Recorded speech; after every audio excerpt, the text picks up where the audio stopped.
She was raised to be invisible. They never expected her to become unstoppable.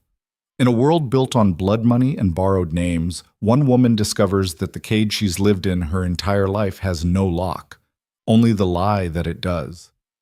What happens when the girl they forgot to count decides to start counting? Stay until the very end, because the last revelation will change everything you thought you knew about this story. If this hits you somewhere deep, hit that like button and drop your city in the comments. Let's see where you're watching from. The morning Lillian Ashcroft turned 23, nobody remembered. Not a word, not a nod, not even the kitchen girl, Meg, who usually left a bruised apple on the windowsill of the servants' corridor as a quiet acknowledgement that one more year had passed. The windowsill was bare. The corridor was cold. And Lillian stood at the threshold of the East Wing with a stack of household ledgers pressed against her chest, her boots still damp from the pre-dawn walk she'd taken alone through the frost-stiffened garden, because the garden was the only place in Ashcroft Manor that didn't remind her she didn't belong. She didn't cry. She hadn't cried about things like forgotten birthdays in years.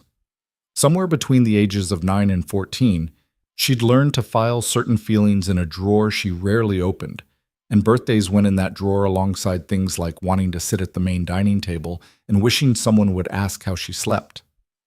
What she did instead was work. She always worked.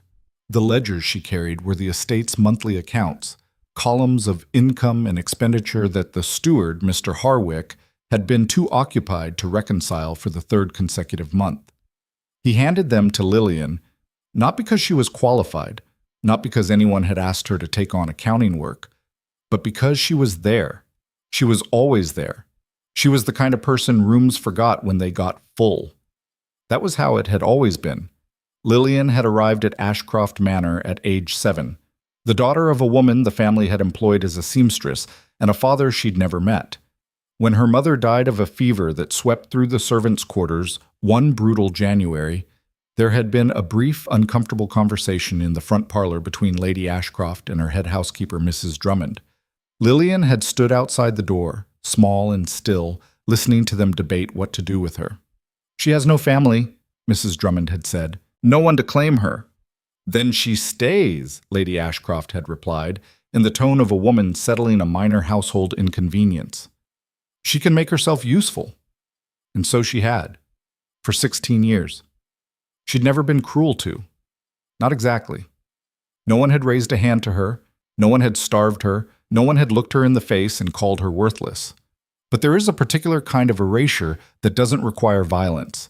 It only requires consistent, practiced disregard. It's the way a door closes before you fully enter a room, the way conversations shift when you approach, the way your name is used only when something needs doing, never when something good is being given. Lillian had become an expert in that kind of erasure. She'd studied it the way other people studied music or language, with careful, involuntary attention, memorizing every variation so she could anticipate it, navigate around it, survive it. She was good at surviving. She was less good at living, but she hadn't quite figured that out yet. The manor itself was magnificent in the way that old, wealthy things often are, impressive from a distance, showing its rot up close. Ashcroft Manor sat on 40 acres of Northumbrian countryside, its stone face staring south across rolling fields that had once produced respectable income from tenant farming. The family name was old enough to carry weight, the kind of weight that opened doors in London drawing rooms and secured favorable interest on credit. But the credit had been stretched. Lillian knew this not because anyone had told her, but because she read. She read everything. Correspondence left on desks, newspapers discarded in the hallway, the estate account books she'd been quietly reconciling for 2 years without being asked to and without being thanked. She read the ledgers the way a doctor reads a patient's chart, looking for the patterns that told the real story under the polished surface. The real story was not good. The real story was that Ashcroft Manor had been quietly, steadily, methodically hollowed out. She'd started noticing it 14 months ago. A discrepancy in the timber contracts, not large, not obvious, but consistent. A quarterly payment to a vendor called Morrow & Sons that she couldn't match to any corresponding delivery of goods. A gradual, almost imperceptible inflation of the household staff payroll that bore no relationship to any actual increase in staff. She'd cross-referenced, she'd rechecked, she'd spent 3 consecutive Sunday evenings with her candle burning past midnight, going back through 5 years of records, tracing the numbers with her fingertip as if she could feel the lie underneath them. She could. Someone was taking money, had been taking money for years, systematically and with enough sophistication to remain invisible to a casual review, but not invisible to someone who had no power, no position, no stakes in the outcome, and therefore nothing to lose by looking too hard. She hadn't told anyone. Not yet. She wasn't sure what she would do with what she knew. Who would listen to her? Who would believe her? Whether bringing this to light would help anything or simply get her thrown out of the only home she'd ever had. So she kept the knowledge folded inside her, careful and cold. And she waited. She was good at waiting. She was standing at the window of the East Corridor on the morning of her forgotten birthday, re-examining the most recent ledger page with the particular focused blankness she'd trained herself to wear when she didn't want anyone to read her expression, when she heard the sound of carriage wheels on gravel. She looked up. The carriage was black, not the glossy social call black of a fashionable London vehicle, but a flat, functional darkness, the kind of black that didn't care about being seen. It was drawn by 2 horses that moved with the purposeful efficiency of animals well-trained and well-rested, and it came up the approach road at a speed that suggested the occupant was not particularly interested in the scenery. Lillian watched it come. Nobody had mentioned a guest. Behind her, she heard the sudden scramble that happened whenever the household was caught off guard. The hiss of Mrs. Drummond's voice in the lower corridor, the rapid footsteps of the footman, the particular muffled panic of a household that prided itself on appearing effortlessly prepared and was currently anything but. "Who is that?" she heard young Thomas ask from somewhere below. "Viremont," Mrs. Drummond said, and there was something in how she said the name, not reverence exactly, more like a reflex, the way people straighten their spine without thinking. "Get the East Parlor opened, now, and for the love of everything, find Lady Ashcroft before she hears it from someone else." Lillian turned the name over in her mind. Viremont. She'd seen it in the correspondence, not often, but memorably. Adrian Viremont, Duke of Caldermere. One of the wealthiest men in the north of England, which was not the same as being well-liked. The letters she'd seen had been stiff and formal, the language of obligations being managed rather than relationships being maintained. She'd gathered, from the silences around the name more than anything said aloud, that Adrian Viremont was the sort of man who was spoken of carefully. She stepped back from the window and resumed her walk toward the study.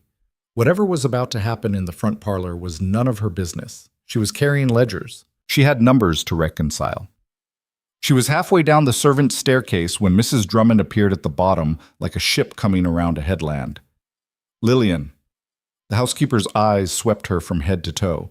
A practiced assessment that was never quite approval and never quite criticism, just the constant low-grade measurement of something performing its function.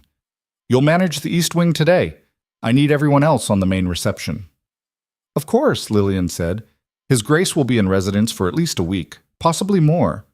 A pause. Something passed across Mrs. Drummond's expression. Not quite worry, something adjacent to it. "He's not to be bothered." "I understand." "He particularly doesn't want—" Mrs. Drummond stopped. Started again. "He's a private man. If you encounter him in any of the corridors, step aside.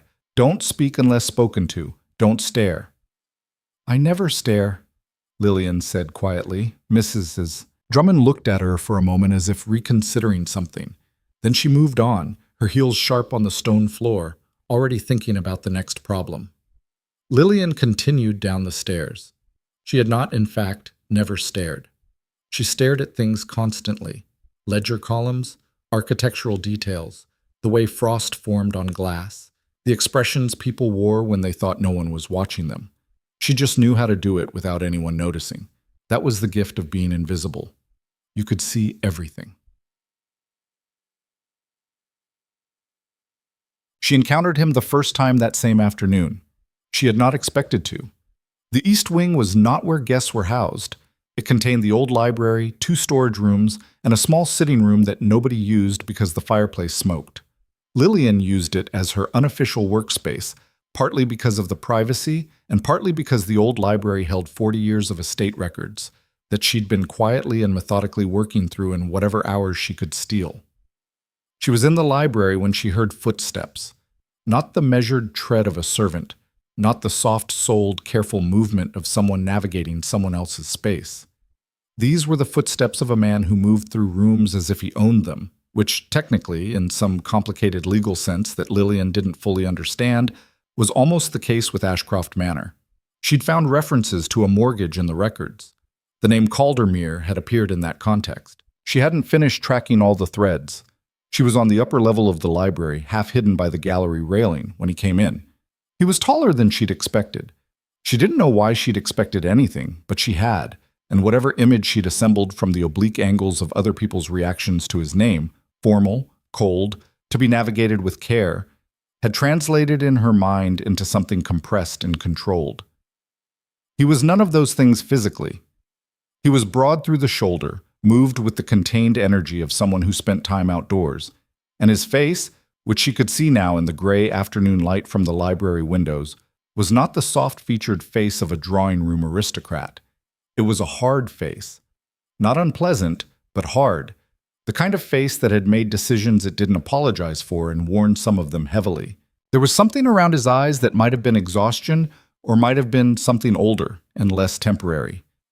He was looking at the bookshelves, not performing the act of looking at bookshelves, actually looking at them, tilting his head slightly to read spines, running one finger along a row of leather-bound volumes with what appeared to be genuine attention. Lillian didn't move. She was crouched behind the gallery railing in a way that was, in retrospect, slightly ridiculous.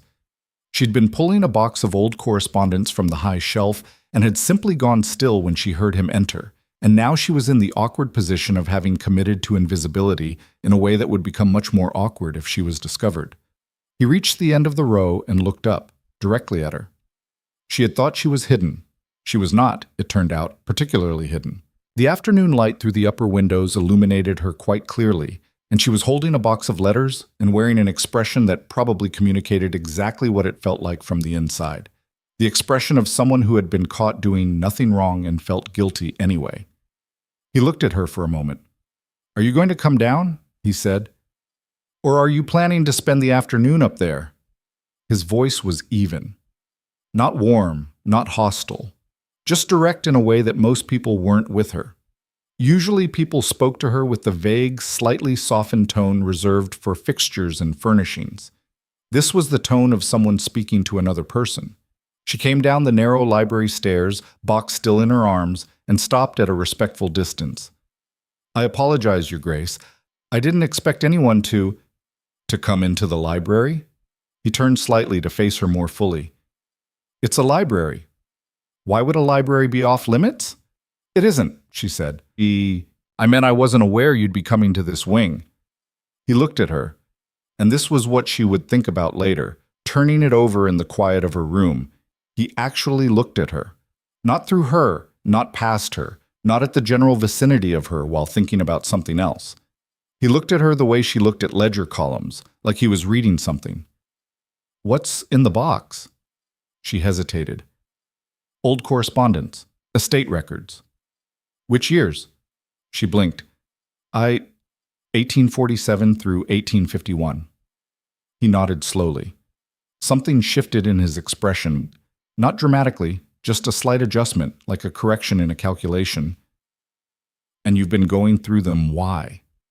"I maintain the household records," she said, which was true in the sense that she did maintain them, and carefully omitted the fact that she'd been doing so unofficially and without assignment for approximately 2 years.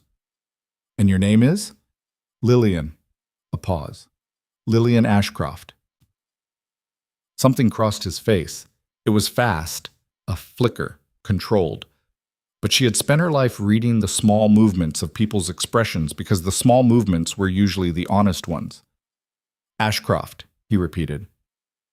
"The family took the name," she said flatly. It was the flattest she'd spoken to anyone at the manor in years. Something about his directness made deflection feel exhausting.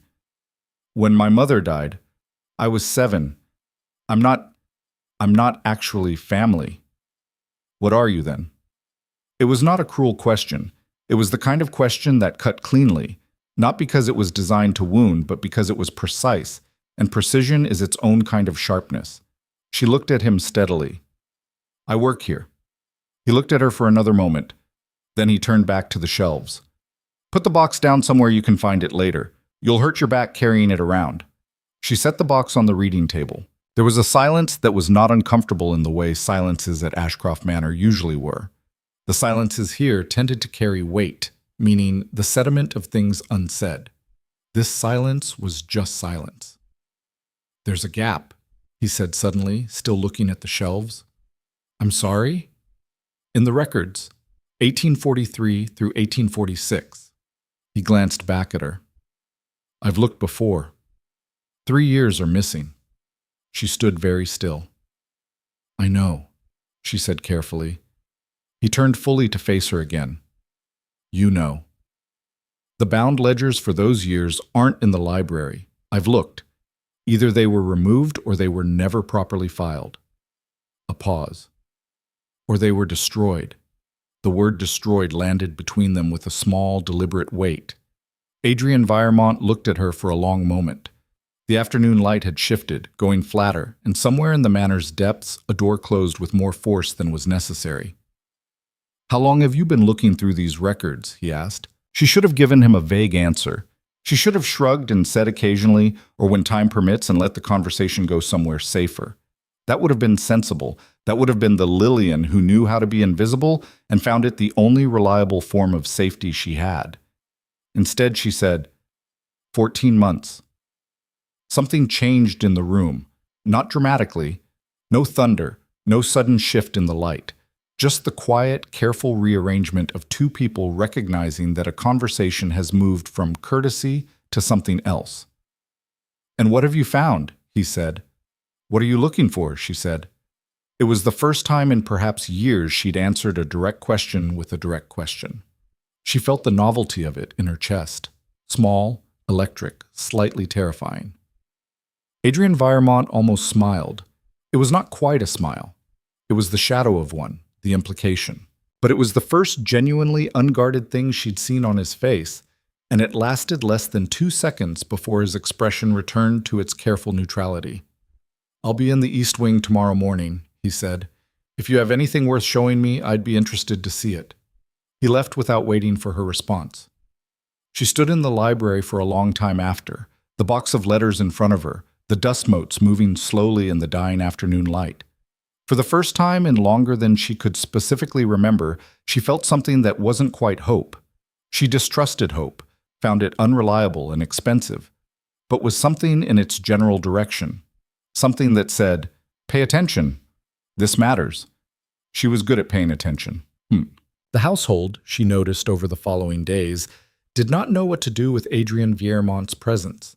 Lady Ashcroft, a woman in her mid-50s who managed anxiety with the weapons of formality and preemptive social control, became visibly stretched.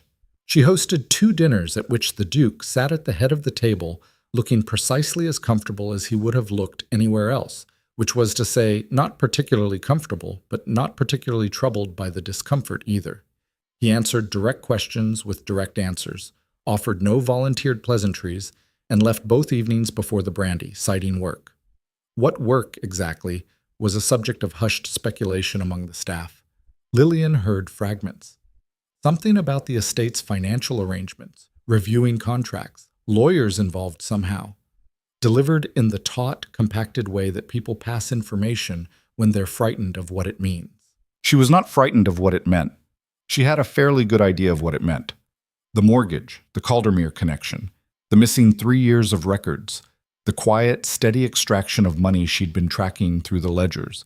It meant that someone, and she was increasingly certain she knew who, had been running a systematic financial deception for at least 7 years, possibly longer, and that the manor's debts were significantly worse than the official accounts suggested. It meant that Adrian Viremont, as the primary creditor in some form, had arrived to understand the scope of a problem he'd apparently been patient about for a long time and was perhaps no longer patient about. She turned all of this over while she worked, while she walked the frozen garden in the early mornings, while she lay in her narrow bed in the servants' wing, listening to the manor settle and creak around her. She kept thinking about those 3 missing years. 1843 to 1846. She'd put it aside before, filed it as a gap she couldn't fill with available evidence. But now, with the Duke in residence and looking at the same shelf she'd looked at, she found the gap occupying her mind with a new urgency. 3 years didn't disappear by accident. 3 years disappeared because someone removed them. And the most relevant question wasn't when, it was who had the access and the reason. She started with the personnel records. She had those in full. They'd never been removed, possibly because whoever did the removing hadn't thought them relevant. She cross-referenced the dates. Who had been at Ashcroft Manor with sufficient access to the records room during those years? 3 names emerged. One of them was dead. One of them had left service in 1849, and she'd found no further trace. The third name was Mr. Harwick, the steward, the man who handed her the ledgers he was too occupied to reconcile. She sat with that knowledge for 2 evenings, sat with it carefully, turned it in the light, examined it for weaknesses. It was circumstantial. It was a pattern, not a proof. She needed something more direct. She found it almost by accident on a Thursday afternoon. She had been in the storage room adjacent to the library, a low, dusty space full of furniture under Holland covers and boxes that hadn't been touched in decades, retrieving a specific box of old vendor contracts when she found, behind a broken chair and under a water-stained canvas, a wooden chest. The chest was locked. Ordinarily locked, not dramatically locked, the kind of ordinary padlock that suggests the contents are simply someone's personal possessions, rather than evidence of anything specific. But the chest bore the estate's inventory mark from 1847, and when she examined the inventory records she had access to, she found no mention of its contents. She didn't break the lock. She sat back on her heels in the dusty half-dark and thought about what she knew, what she suspected, and what she was going to do with either. The following morning, she went to the East Wing. Adrian Viremont was at the library table, which now held a spread of documents that he hadn't been carrying when he arrived and which she recognized as copies of estate correspondence, the kind of copies that suggested someone with legal standing to request them. He looked up when she came in. She said without preamble, "I found something." He looked at her steadily. "Tell me." She told him. Not everything. She held back the Harwick theory, held it in reserve like a card she wasn't ready to play, because theories without proof were just accusations, and she'd learned at an early age the particular danger of accusing people who had power over your continued housing. But she told him about the missing record years, about the vendor discrepancies, about the inflation patterns in the payroll, about the chest. She laid it out the way she laid out a ledger analysis, methodically, precisely, without emotional coloring, because she'd found that removing emotion from information made it harder to dismiss. He listened. He didn't interrupt. He didn't make the particular face people make when they're managing their disbelief politely. When she finished, there was a short silence. "How long have you known all of this?" he said. "Known," she said carefully, "or suspected?" "Either." The broad pattern, suspected for about 14 months. The specifics of the missing years, discovered more recently. The chest, yesterday. He looked at her with that same reading a ledger expression she'd seen in their first encounter. "And you haven't said anything to anyone here?" "No." "Why?" She considered the question. Not the diplomatic version of the answer, the true one. "Because I have no position here," she said. "Not a formal one. I'm not a servant with a contract or a record. I'm not family.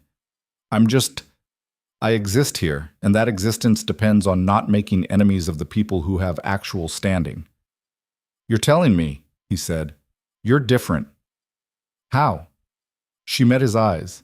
She had avoided doing that, she realized, met his eyes directly, because of a half-formed instinct that directness invited scrutiny, and scrutiny led to vulnerability. But she did it now. "Because you're looking for the same thing I found." A long pause.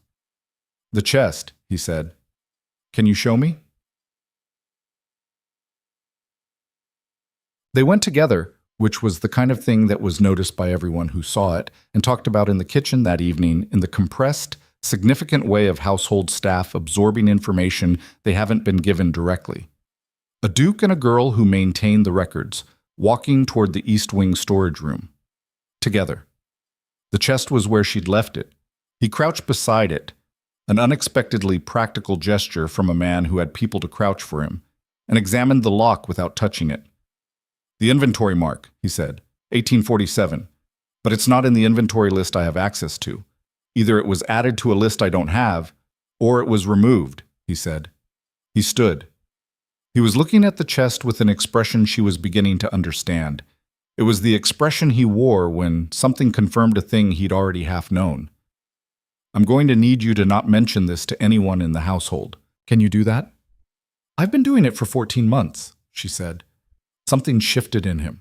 Small, controlled, but real. "I know," he said. "I know you have." She wasn't sure what he meant precisely, but the weight of it sat in the small, cold room with them, and it felt less like a comment on her secrecy and more like an acknowledgement of something else, of what it costs to carry knowledge alone and what it takes to keep carrying it. She'd been carrying it alone for a long time. She was not, she realized, carrying it alone anymore. She didn't know how she felt about that. It was large and unfamiliar and slightly frightening, the way spaces feel when walls have been where they are for so long that removing them doesn't immediately feel like freedom. It just feels like exposure. But she stood in the cold storage room beside a man who had looked at her and actually seen her, and she felt the old, practiced mechanism of her invisibility straining against something it wasn't designed to contain, something that wasn't hope, quite, but close, dangerously, inconveniently close. Dictad. The evening of her birthday, the evening of the day she'd spent alone in the frost-stiff garden and carried ledgers through empty corridors and felt, as she always did, like a person who existed in the margins of someone else's life, ended differently than she'd expected. She was in the library past dark, working by candlelight, when she heard footsteps and looked up, and Adrian Vermont set a cup of tea on the table beside her without comment, without fanfare, without performing the gesture in any way that required acknowledgement. He sat down across the table and opened a document. They worked in silence for 2 hours. The fire burned down and he rebuilt it without being asked. The tea was the good tea, the kind kept for guests, not the grainy secondhand blend that appeared in the servants' corridor. She wasn't sure if that was deliberate or accidental or irrelevant, and she decided, in the spirit of the small internal discipline she'd been practicing her entire life, to file it in the drawer she kept for things she couldn't afford to examine too closely.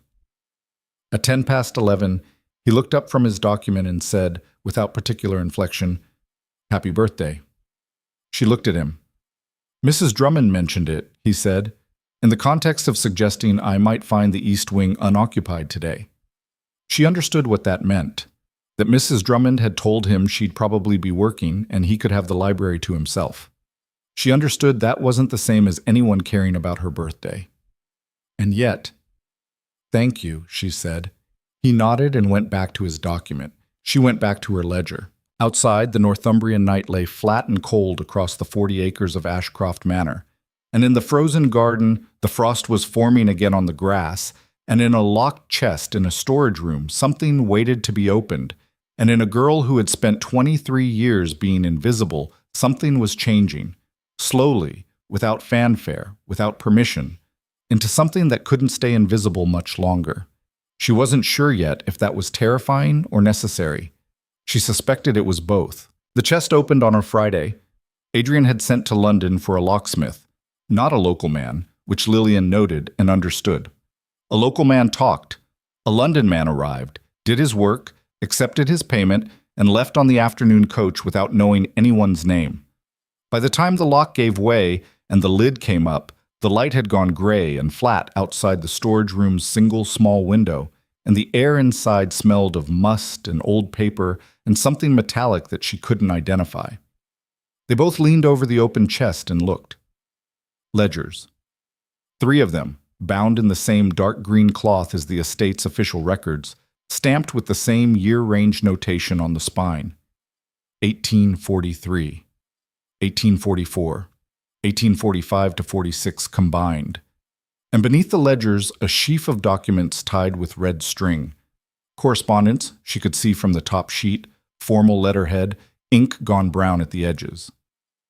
"Don't touch them yet," Adrian said. She hadn't been about to. She was too busy reading the top sheet upside down from where she stood, which was a skill she'd developed in years of retrieving documents from desks without appearing to read them. The letterhead bore a name she recognized: Caldermere Estate Management, in trust for the Duke of Caldermere. The date was March 1844. The salutation was addressed to the late Lord Ashcroft, Lady Ashcroft's husband, dead 11 years now. She straightened up and said nothing. Adrian lifted the ledgers out carefully, one at a time, and set them on the covered surface of a nearby table. He opened the first one. She watched his face while he read. The small adjustments, the particular stillness that settled over him when he found what he was looking for. She was learning his expressions the way she learned ledger columns. It took time, but the pattern was there. "Someone hid these," she said. Not a question. "Someone hid these," he confirmed. He turned a page. "And then I suspect forgot they'd hidden them here rather than destroyed them. Or they were interrupted before they could complete it. Or they thought no one would look." He glanced at her. "Or that." She moved closer to the table, not quite beside him, but close enough to see the columns. What she saw confirmed the broad shape of what she'd already suspected and deepened it. The 3 missing years contained records of a specific financial arrangement: a loan from the Caldermere estate to Lord Ashcroft, substantial, made under terms that had apparently been renegotiated at least twice and were considerably less favorable by the end of 1846 than they'd been at the start of 1843.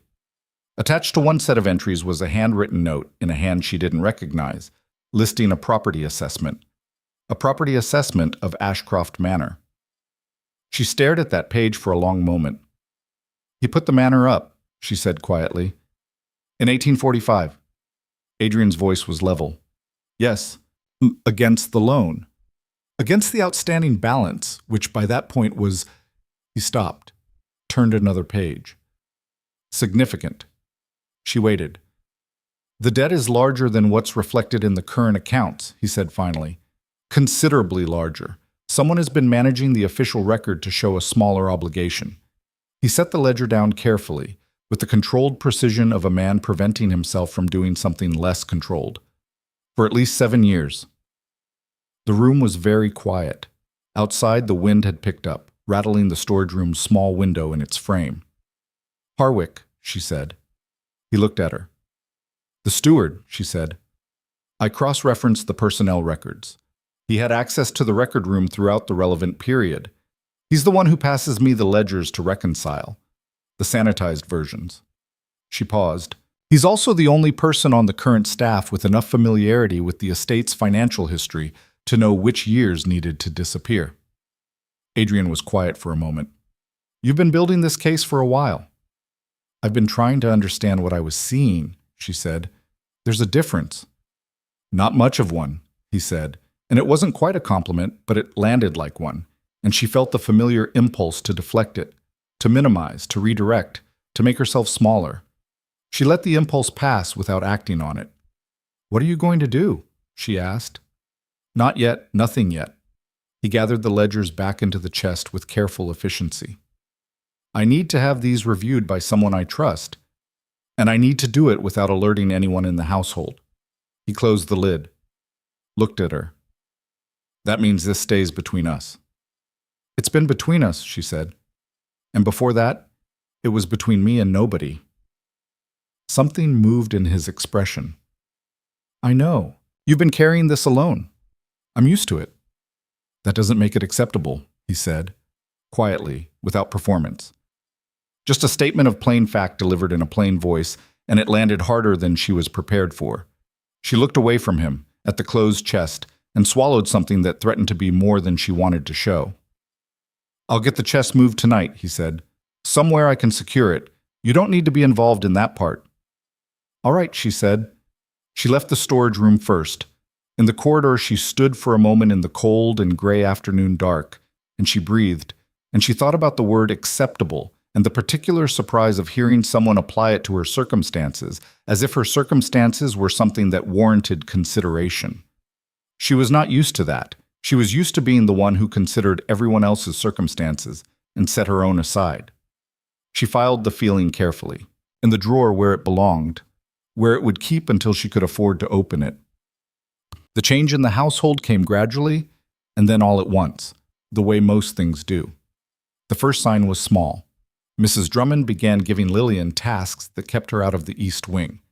Nothing dramatic, nothing explicitly stated, just a quiet restructuring of her daily assignments that placed her in the laundry room or the far west corridor or the upper guest rooms during the hours she'd previously spent in the library.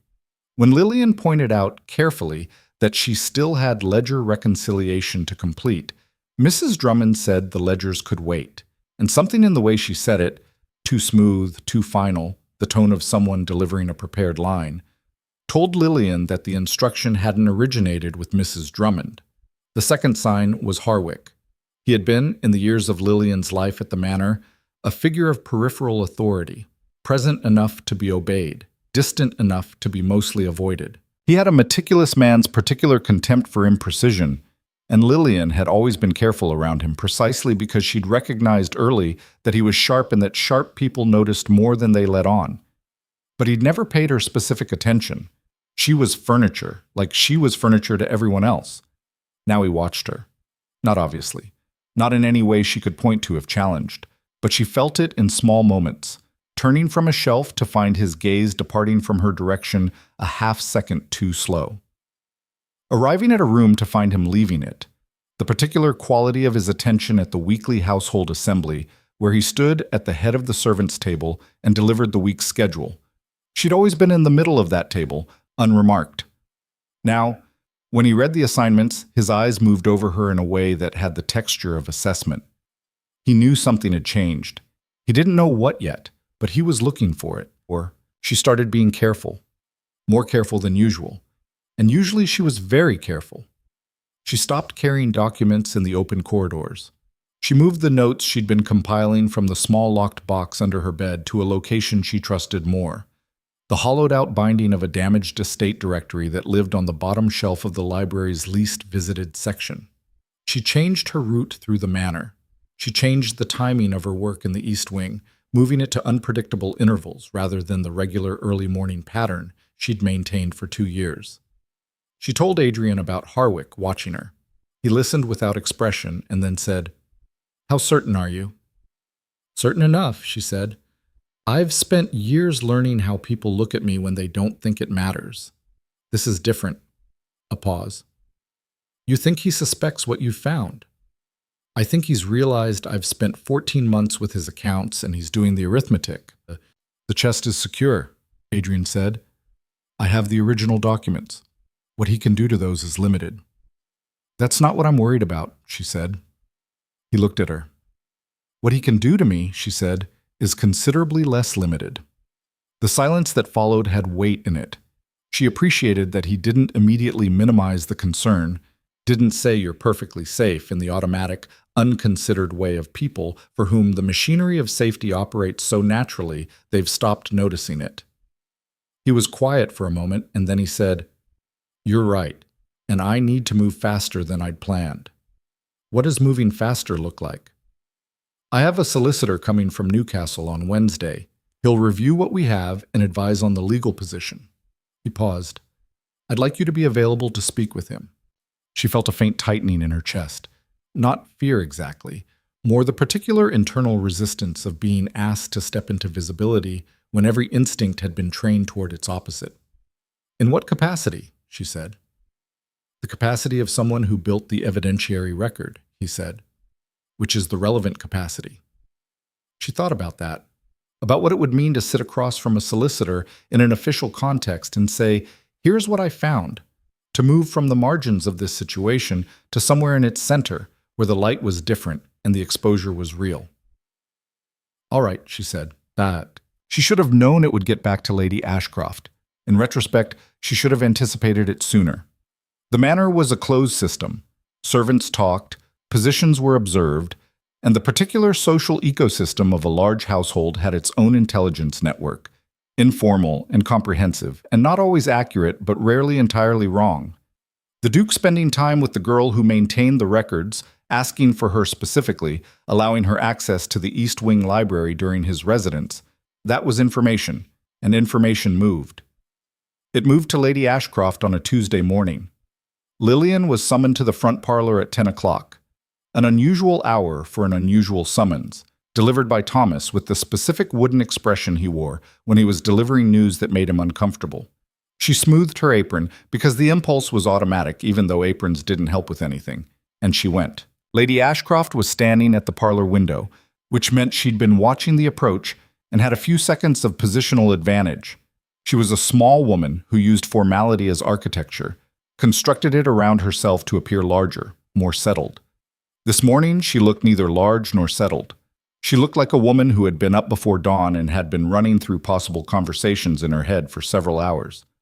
"Close the door," she said, without turning. Lillian closed it. "Sit down."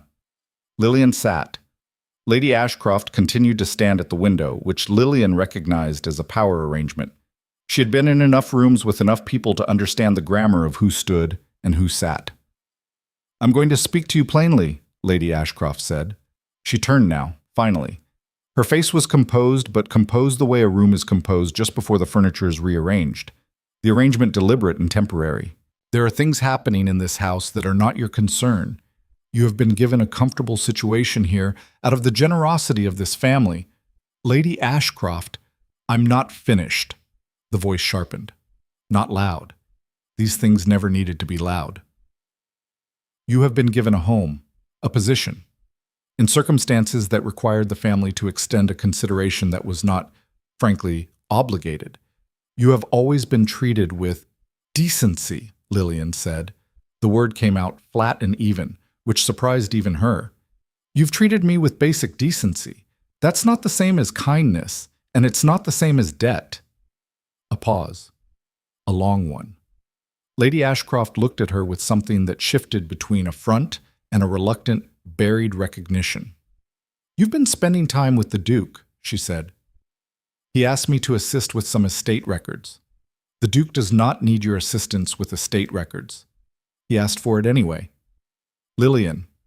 Lady Ashcroft's voice changed, dropped the formality slightly, which was more unsettling than the formality because it suggested she was abandoning the architectural structure and trying something more direct. "Whatever he's told you, whatever he's asked you to look at, you need to understand that you don't have the full picture. There are arrangements that were made long ago between this family and his family that have context, history, that you couldn't possibly understand from looking at ledger columns." "I understand ledger columns quite well," Lillian said. "That's not what I mean." "I know what you mean." Lillian kept her voice level. Not cold, not hard, just steady. The steadiness of someone who has decided that the conversation they've been avoiding is happening now and there's no useful purpose in further delay.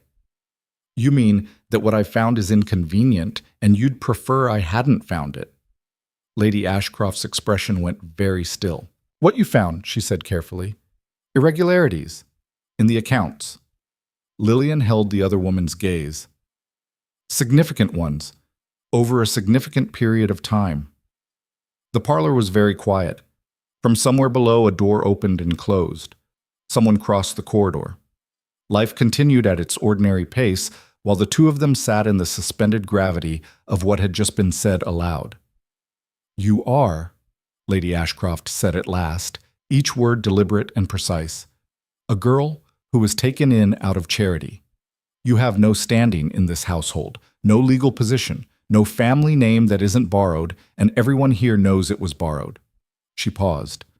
"What you have found, or believe you have found, will be understood in that light. Do you understand what I'm telling you?" "Yes," Lillian said. "I understand exactly what you're telling me." She stood up. Lady Ashcroft looked faintly surprised, as people sometimes do when the furniture moves on its own. "Thank you for your candor," Lillian said, and she left the parlor and closed the door behind her with measured, deliberate quietness. She stood in the corridor for approximately 4 seconds, and in those 4 seconds she felt the full weight of what had just been exchanged, the threat and the counter-threat and the territory that had been mapped. Then she went to find Adrian. He was in the East Wing library, as he had been most mornings. She told him everything Lady Ashcroft had said, verbatim. She had a good memory for conversation, Another skill developed from years of being in rooms where people talked around her rather than to her.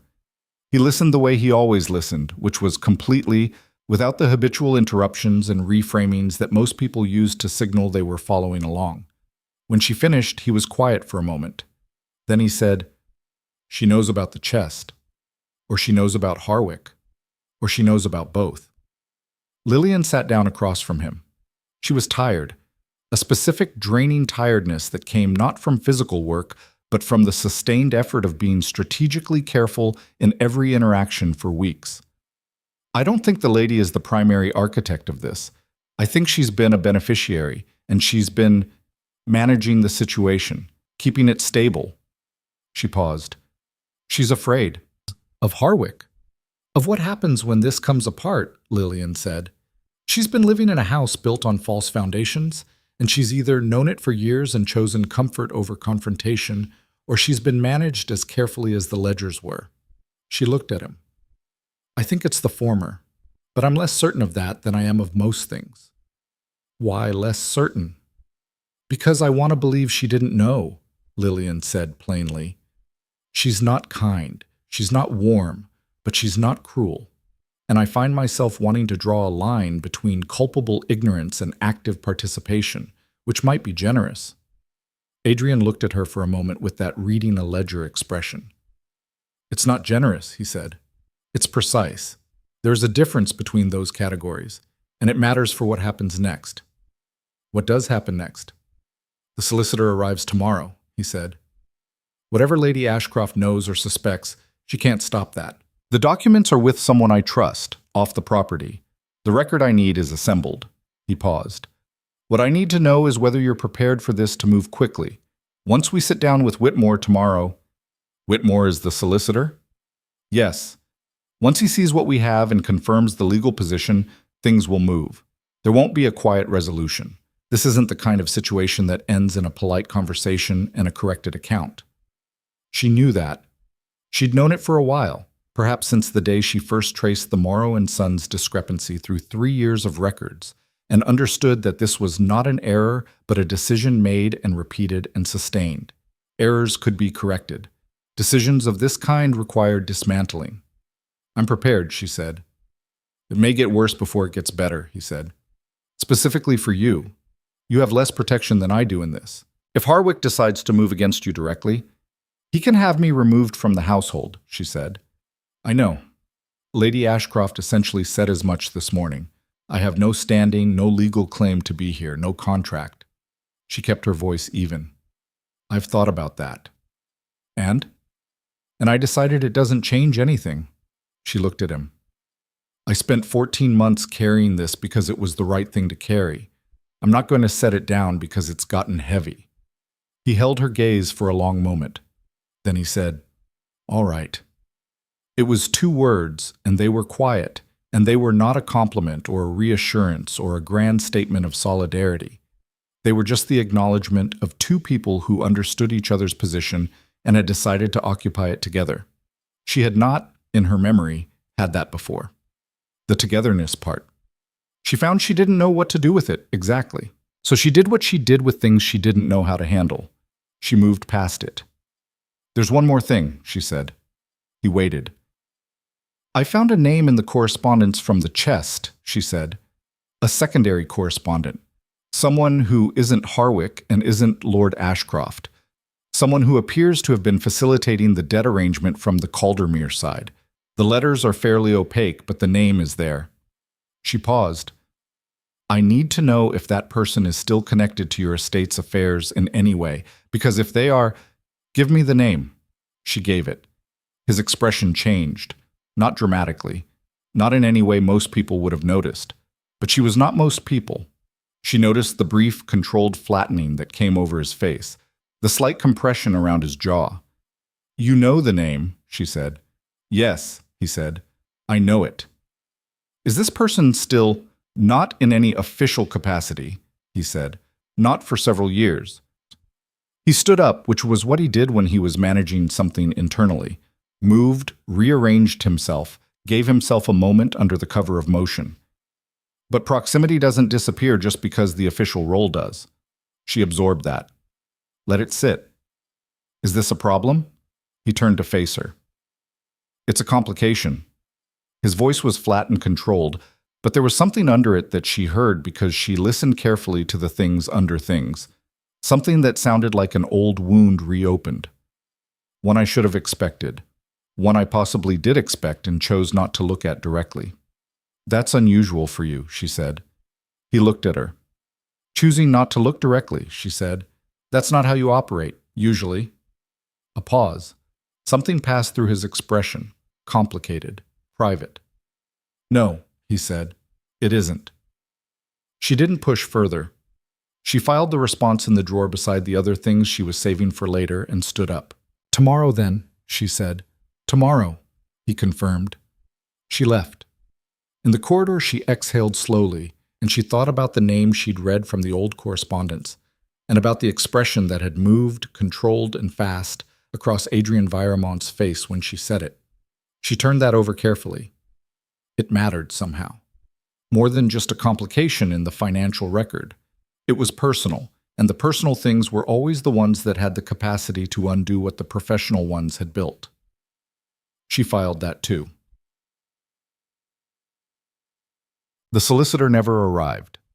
She found out at dinner, not from anyone telling her directly, of course, but from the fragment of conversation between Thomas and the second footman that she absorbed as she passed the kitchen corridor, the way she absorbed all the manor's information, sideways without appearing to collect it. There'd been a message. From Newcastle. Mr. Whitmore's office. Something about a delay, an urgent prior commitment, travel difficulties, terribly sorry, will reschedule. Delivered by the afternoon post. Adrian had received it in his room. She stood in the kitchen corridor for a moment after the footman moved on, and she thought about coincidences. Coincidences existed. She believed in them abstractly, in the statistical sense that unlikely things occasionally aligned without cause. But she'd also learned that in closed systems with specific stakes and people who had reason to interfere, coincidences were sometimes not coincidences. She went to the East Wing. Adrian was at the table, not working. He was sitting with his hands flat on the table surface, and he was looking at the wall, and he had the look of someone who had just understood something. You already think it wasn't a coincidence, she said. Whitmore is a careful man, he said. He doesn't cancel appointments for minor inconveniences. He sends someone in his place. He doesn't... He stopped. He sent me a message through his clerk. Not his personal letterhead. That's unusual. Someone got to him, she said, or someone got to the message. He turned to look at her. Either way, we've lost a day, and possibly an ally, and whoever made that happen now knows we were ready to move. The implications arranged themselves in her mind with the clean, cold clarity of numbers in a column, which means they'll move first. Probably. Tonight? Tomorrow? I don't know. He stood. What I know is that we can't wait for Whitmore. I have to go to Newcastle myself. When? Tomorrow morning. Early. He looked at her with a direct, assessing look. I need you to stay here and keep being invisible. Not because you aren't... He stopped. Started again. Not because what you've been doing doesn't matter. I need eyes in this house while I'm not in it, and you're better at that than anyone I could bring in. She understood that. She understood the logic of it. What she didn't say, because saying it would have been a different kind of visibility than the situation called for, was that being asked to be invisible again, even for strategic reasons, even by someone who understood what he was asking, sat in her chest with a weight she felt clearly. How long will you be gone? She asked. 2 days? Maybe 3. And if something happens here before you get back? He was quiet for a moment. Don't confront anyone directly. Don't let them know what you know. Keep the notes somewhere safe, and... He stopped, looked at her. This is inadequate advice for the situation you might be in. Yes, she said. It is. Another pause. He crossed the room and opened the writing desk against the library wall and wrote something on a small card. Quickly, from memory, not pausing to compose. He handed it to her. It was an address in Newcastle and a name beneath it. If anything happens that you think puts you at risk, he said, go there. Don't stay and manage it. Go directly. Take the records you have copies of and go. She looked at the card. Then at him. You have someone there. A person I trust. She folded the card and put it in the inner pocket of her dress, where she kept things she needed to have on her person. I'll be back in 2 days, he said. All right, she said. He left the next morning before anyone else in the household was awake. She stood at the east wing window and watched the black carriage move down the approach road in the gray pre-dawn light, and she held the folded card in her hand inside her pocket, and she thought, 2 days. She could do 2 days. She'd done 14 months. It took 11 hours. She was in the records room that afternoon. Not the east wing, but the main household records room off the steward's office, where she'd been assigned the mundane task of filing correspondence from the past quarter. Assigned by Mrs. Drummond. Assigned, she now understood, to put her somewhere specific at a specific time. She understood this in the moment the door opened and Harwick walked in, not passing through, not retrieving something. Entering deliberately and closing the door behind him with the calm efficiency of someone completing a planned action. He looked at her across the room and said, "We need to talk, Miss Ashcroft." And the way he said Miss Ashcroft, with the specific weight of a man who knows something and is telling you he knows it, made the small hairs on the back of her neck go flat and still. She turned to face him. She kept her expression neutral. She kept her hands from moving.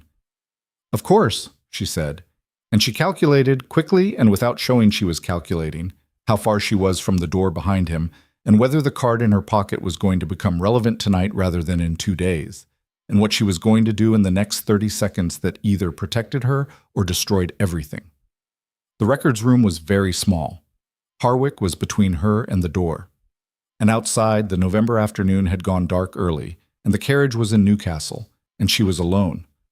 She had been alone before. She had survived it before. But this was different, and she knew it, and she needed to be very careful now. More careful than she'd ever needed to be in her life. She met Harwick's eyes, and she said, "What would you like to discuss?" And she waited. Harwick did not sit down. That was the first thing she noticed. He was a man who usually occupied rooms with the settled authority of someone who believed furniture existed for his use.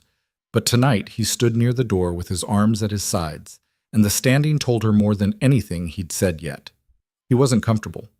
He was managing something. That was useful information. "You've been going through records that aren't your assignment," he said. She kept her face neutral. "I maintain the household accounts. That's been my function for 2 years. The household accounts, not the historical records, not the estate correspondence from the 1840s. He let that sit. Not a locked chest in the East Wing storage room. She didn't blink. "I work throughout the East Wing. I have access to the storage rooms." "You were seen," he said flatly. "With him." Him. He couldn't quite bring himself to say the Duke's name, she noticed. There was something in that, a careful avoidance that suggested either respect or fear, and in her experience those were different faces of the same thing. "His Grace asked for assistance with some organizational matters," she said. "Mrs. Drummond assigned me to support his residence." "Mrs. Drummond assigned you to the laundry and the west corridor." He took a step toward her, not aggressive, measured, the step of a man establishing that he was in control of the geometry of the room. She was quite clear about that. And yet, "His Grace countermanded the assignment," Lillian said. It was the first thing she'd said that was a direct lie, and she kept it smooth and unadorned, no elaboration, because elaboration was where lies got soft around the edges. Harwick studied her. He was not a stupid man. She had never made the mistake of thinking he was. He was meticulous, contained, and had operated for years in the particular manner of someone who understood that systems could be exploited by the people trusted to maintain them. He was also, she had come to understand, a man who had developed a kind of professional contempt for her specifically. Not the casual disregard that the rest of the household directed at her. Something more active. The contempt of someone who had decided early that she was insignificant and found it faintly irritating when reality contradicted that assessment. "Lady Ashcroft spoke with you yesterday," he said. "She did." "And you understood what she was telling you?" "I understood her clearly," Lillian said. And then, because she was tired and because something in the cold, small room had shifted past the point where careful management felt like the only viable option, "She told me I have no standing here. No legal claim. That anything I found or believed I found would be understood in light of my position. She met his eyes. Which is to say, dismissed. Harwick was quiet for a moment. A recalibrating quiet. Then you understand the situation. I understand your version of it, she said. His expression tightened, just slightly. The specific micro-contraction of a man who isn't used to being answered back by people he'd classified as beneath response. My version, he repeated.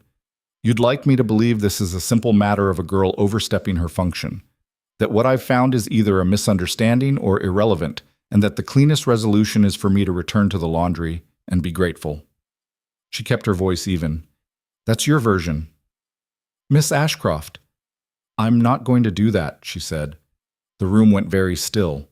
Outside, the wind pushed against the window with the low, persistent pressure of November in the north, and the candle on the records table wavered and held. Harwick looked at her for a long moment. The expression on his face went through several things quickly. Surprise, reassessment, and then something that settled into a decision. She watched it happen and felt the specific cold clarity of understanding that she'd just moved the situation past the point of return. She'd known she was going to. She'd decided it in the 30 seconds before she opened her mouth. But knowing and feeling were different, and the feeling of having said it, of having stepped out of invisibility in a room where stepping out was dangerous, was large and particular and not entirely made of fear. You're making a significant mistake, he said quietly. Probably, she said. I've made them before. He straightened. By this time tomorrow you'll be removed from the household. Lady Ashcroft has already drafted. I know, she said. I know she has. And I know you've been ready to move on that for at least a week. I know you held it because you weren't sure how much I'd told the Duke, and you needed to understand the scope of your exposure before you acted. She paused. I'm telling you now so you don't have to keep calculating. I've told him everything. The silence that followed was different from the others. This one had weight in it, the weight of a man understanding that his timetable had just been compressed. He left without another word. The door closed behind him with a soft, definitive click.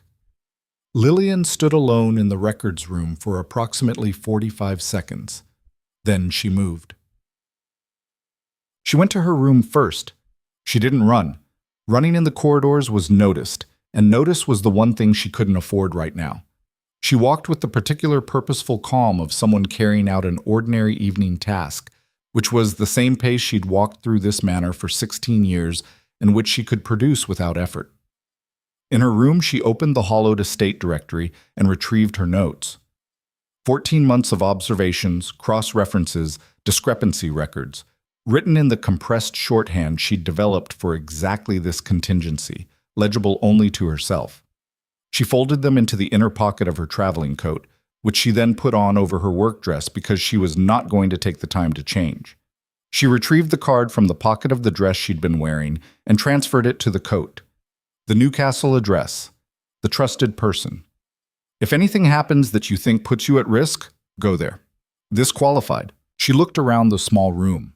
The narrow bed, the single chair, the shelf with its 4 books, and the practical-handled hairbrush, and the small metal box where she kept the specific, limited collection of things she owned.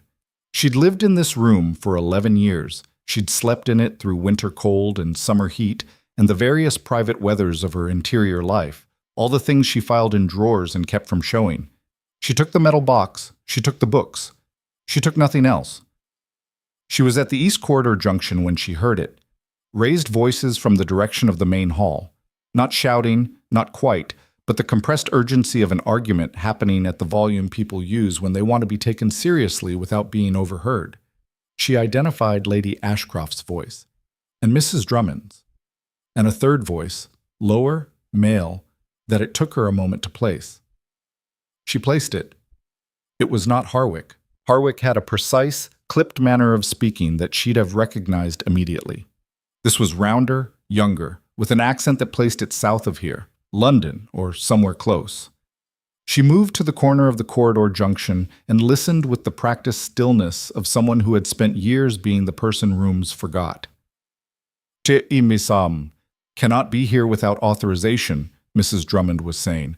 I don't care who sent you. This household, I have authorization, the other voice said. You'll see it if you'd stop talking long enough to read it. The Duke is not in residence. I know he's not in residence. I'm not here for the Duke. Lady Ashcroft's voice, tight and controlled. Then who are you here for? A pause. A Miss Lillian Ashcroft, the man said. I need to speak with her. The corridor went very cold and very sharp, in the way that moments do when they require your full immediate attention. Lillian pressed her back against the wall and thought fast. Someone had come for her. Not at Harwick's direction, the resistance from Mrs. Drummond read as genuine surprise, not performance. Not at Lady Ashcroft's direction. The woman's voice had the specific tension of someone unexpectedly encountering a problem they hadn't created. From Adrian, then. Or, and this possibility arranged itself alongside the first with equal speed, from someone who knew she existed and had reason to find her, reason she was not yet aware of. She came around the corridor corner and walked into the hall. The man standing opposite Lady Ashcroft and Mrs. Drummond was perhaps 40, with a solicitor's habitual precision about his clothing and the kind of face that gave nothing away professionally. He turned when she entered. His eyes moved over her quickly. Assessment, recognition, something that looked like relief. Miss Ashcroft, he said. Yes, she said. My name is Cartwright. I represent the chambers of Mr. Oliver Whitmore of Newcastle. He produced a document from the leather case under his arm and held it out to her. I've been sent urgently. Mr. Whitmore's original appointment was interfered with. He asked me to come directly. She took the document. She looked at it with the speed of someone who could read quickly and keep her face neutral while doing so, which she had been able to do since she was 12. It was a letter in Whitmore's hand, addressed to the Duke of Caldermere, explaining that the previous day's cancellation had not been voluntary, that the clerk who sent the rescheduling message had done so without authorization, following an approach by a third party he described carefully without naming, and that Cartwright had full authority to act in Whitmore's place. She lowered the document. Where's the Duke? She said. En route to Newcastle. He doesn't know I'm here. Mr. Whitmore sent me independently when he understood the household situation had developed faster than anticipated. He looked at her with the direct, neutral attention of a professional doing a job. He said to tell you the timeline moved. I know, she said. I have the records you need. Can we? Lillian. Lady Ashcroft's voice had gone to its final register, the one that had no architecture left in it, no formal scaffolding, just a woman who was frightened and was no longer capable of completely hiding it. Don't do this. Lillian turned to look at her. Lady Ashcroft was standing very straight, her hands at her sides, and in her face was the complicated, layered expression of someone who had made choices they'd rationalized for so long the rationalizations had become load-bearing. Remove them, and the whole structure shifts. I'm not doing anything to you, Lillian said, and meant it. I'm doing something that should have been done years ago. You have no idea. I have quite a good idea, Lillian said, not unkindly. I've had a good idea for 14 months. I've been patient with it. She turned back to Cartwright. We need to use the East Wing Library, and we don't have much time. They had approximately 2 hours before Harwick acted. She knew this the way she knew most things about the manor's rhythms, from observation, from pattern, from the specific understanding of how a man like Harwick would calculate his next move. He'd left the records room to assess his options.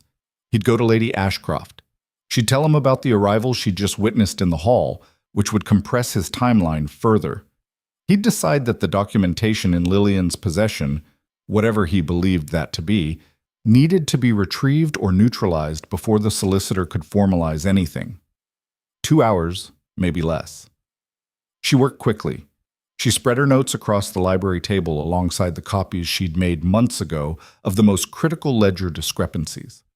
Cartwright was efficient and fast, the kind of professional who had done this before in situations with similar urgency and understood that neatness was secondary to completeness. He asked precise questions. She gave precise answers. Twice he stopped her and asked her to re-explain a specific accounting pattern, and she did, and each time she saw him make a notation that told her he understood what she was showing him. The chest, he said, on the second hour. The Duke mentioned original documents. Where are they now? He took them with him, she said. To Newcastle. To Whitmore's office? I assume so.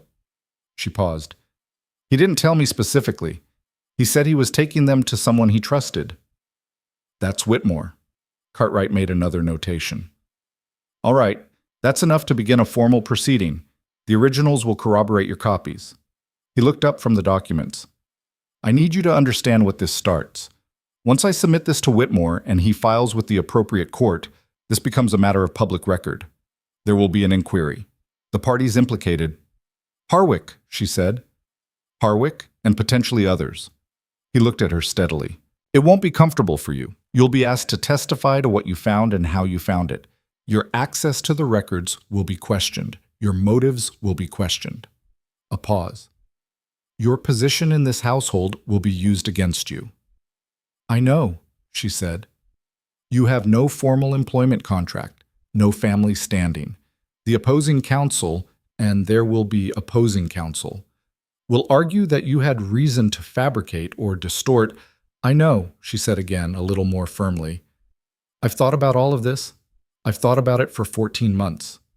She met his eyes. Let me ask you something. The documents in the chest, the original loan arrangement, the property assessment from 1845. If those are genuine, let's say, and they are, what do they establish? Cartwright was quiet for a moment. He had a lawyer's careful relationship with statement, precise about what was proven versus suggested. They establish that the estate of Ashcroft Manor has been operating under a debt obligation significantly larger than what appears in the official accounts. A pause. And they establish the terms under which the property was pledged. To Caldermere, she said. To Caldermere, yes. Then the question of whether I had reason to distort the record is somewhat ironic, she said, given that the record I uncovered strengthens the claim of the very party I'm now working with. He looked at her for a moment. Then something almost human crossed his legal professional face. Yes, he said. That's a fair point. She gathered the documents. He was reaching for his case when the door opened. Not Harwick. She'd been listening for his footsteps, and these weren't his. Lighter, faster, the particular near-silent speed of someone moving with urgent purpose. It was young Thomas, the footman, who arrived in the library doorway, looking simultaneously terrified and resolved in the way of someone who had decided to do a thing they knew would have consequences. Miss Lillian, he said. Harwick sent for the constable. She went still. He's told them... Thomas swallowed. He's told them you took documents from the estate, that you've been taking them over a period of months, and that the man you've brought in is helping you remove them tonight. Cartwright stood up very straight. On what authority? Lady Ashcroft signed the complaint, Thomas said. His voice cracked slightly on the last word. He looked at Lillian with an expression she recognized, the look of someone who had been told not to care about her for years and found, when it came to it, that he did anyway. I'm sorry. I overheard. I thought you should know. She stood very still for a moment. The old mechanism engaged, the one that assessed, calculated, found the path through a problem. The constable would take at minimum 45 minutes to arrive from the village. Cartwright had legal standing and documentation, but that standing would be complicated by a formal complaint before he could establish it. Harwick had moved correctly and fast. She looked at Thomas. Where is Harwick now? His office, with Lady Ashcroft. Not watching the East Wing exit? Thomas blinked. No, he sent everyone to the front of the house. She picked up her coat. She picked up the documents, originals and copies both, everything she'd built over 14 months, everything she'd been carrying. She looked at Cartwright. We need to leave through the East Garden gate. My copies go with me. Yours stay with you separately. If we're stopped, the record exists in 2 places, and they can only confiscate 1. He didn't argue. He reached into his case and produced a second leather portfolio. She understood, from the efficient way he'd been dividing documents for the past 2 hours, that he'd been thinking about this contingency already. Thomas, she said. He looked at her. Thank you, she said. Just that. 2 words, plain, and she meant them in the complete way of someone who has received small kindnesses so rarely that they feel the specific weight of each one. He nodded, his jaw tight. "Go," he said. They went. The East Garden in November at 10 o'clock at night was not a hospitable environment. The frost had come down hard and the grass cracked under her boots, and the path to the garden gate was barely visible by the thin moonlight that filtered through the cloud cover. She knew it by memory. 16 years of early morning walks had worn it into her without her noticing. She could have done it blind. She nearly had to. Cartwright was less familiar with the terrain and less quiet about it. She heard him catch his breath when the path dipped unexpectedly, heard the controlled curse under his breath when he caught his boot on the low stone border of the herb bed. She didn't slow. She reached back, once, took his arm over the worst section of the path, and released it without comment. The gate was unlocked. She'd left it unlocked 3 days ago, when she'd stopped trusting that she'd have time to find a key later. They came through it into the lane behind the manor's east garden wall, and she stopped and looked both ways and listened. The lane was empty. The darkness was complete and cold, and the wind moved through the bare hedgerows with a sound like something old and not particularly friendly. Cartwright's carriage was at the village inn. He'd told her this in the library. He hadn't wanted to draw attention by bringing it to the manor's gates. At the time that had seemed overcautious. Now it seemed fortunate.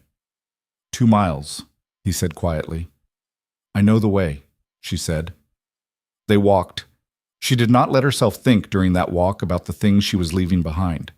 The metal box was in her coat pocket, the few objects she'd taken. The 4 books were gone, left in the panic of departure. The bed, the chair, the shelf, the particular quality of morning light through the small east-facing window. Those were not hers to take. They'd never been hers. She'd borrowed them for 16 years the same way she'd borrowed the name and the roof, and now she was returning them. And she found, walking hard through the frozen dark, that the returning felt less like loss and more like a weight she'd been allowed to set down. She had her notes. She had her copies. She had the card with the Newcastle address, which she transferred from one pocket to another to verify it was still there. She had the 14 months of careful, patient, precise work that nobody had asked her to do, and nobody had known she was doing, and that had turned out to matter enormously. She had that. It was, she thought, considerably more than she'd had when she started. They reached Newcastle on the second morning.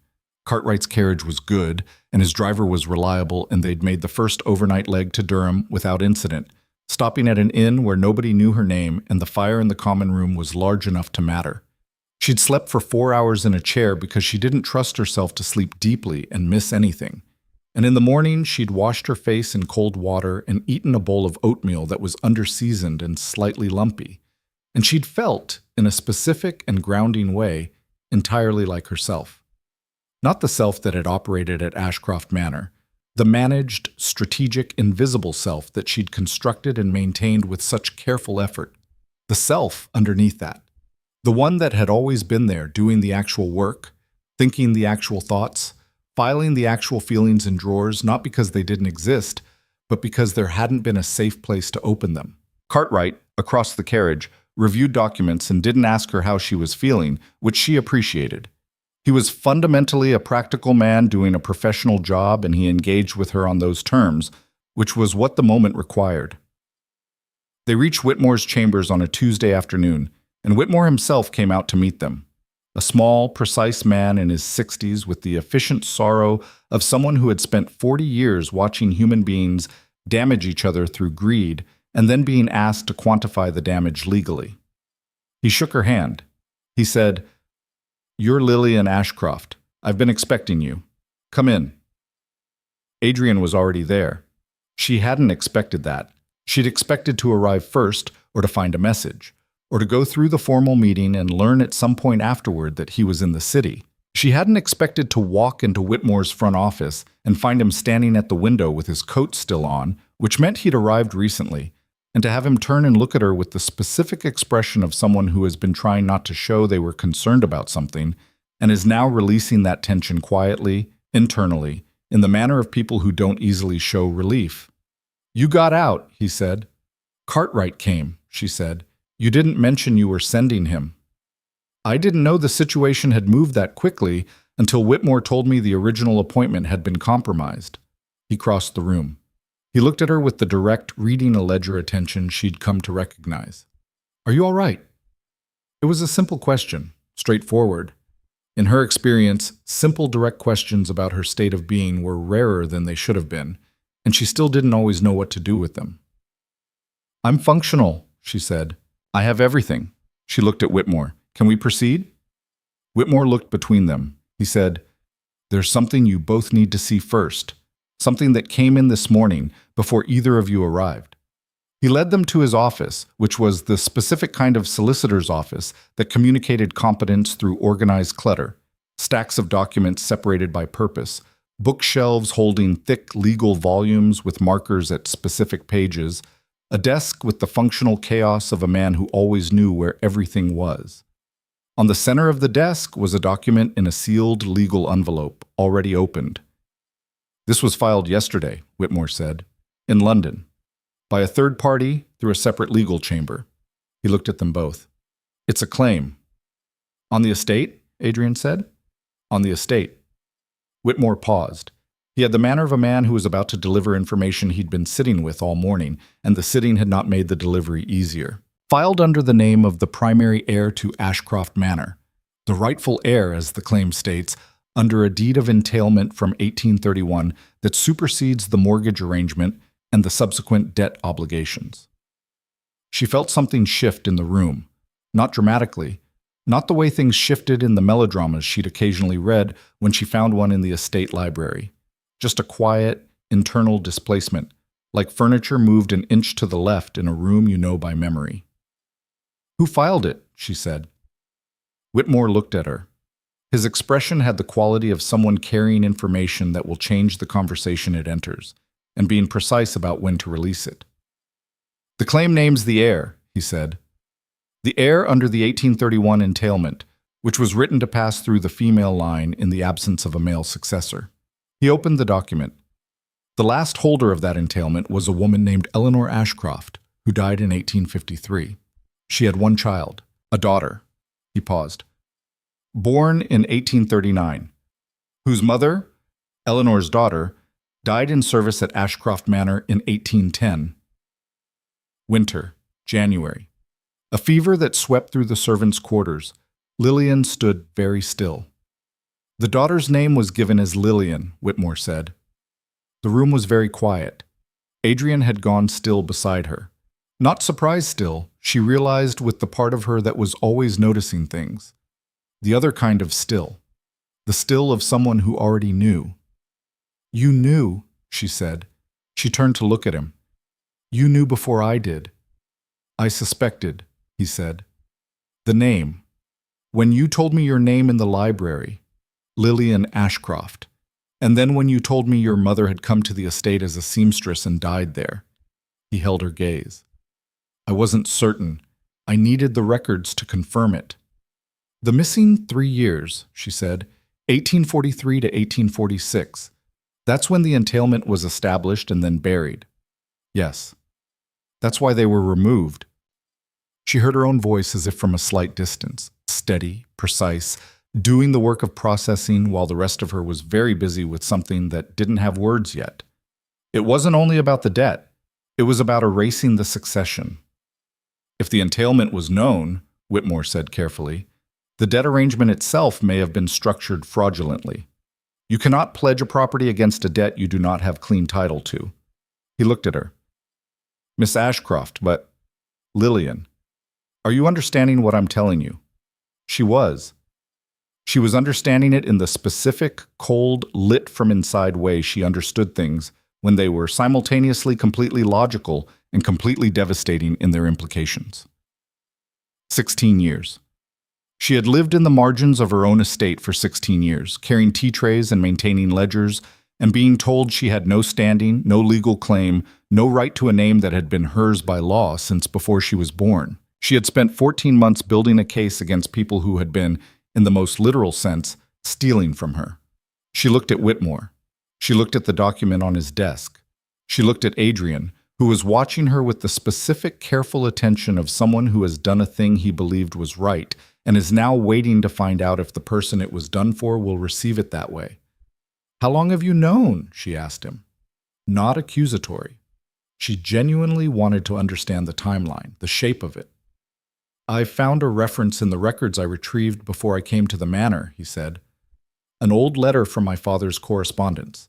He'd been involved in the 1845 loan arrangement, and there was a notation, a question really, about whether the title was clean. He never pursued it." A pause. "I came to Ashcroft Manor because of the debt.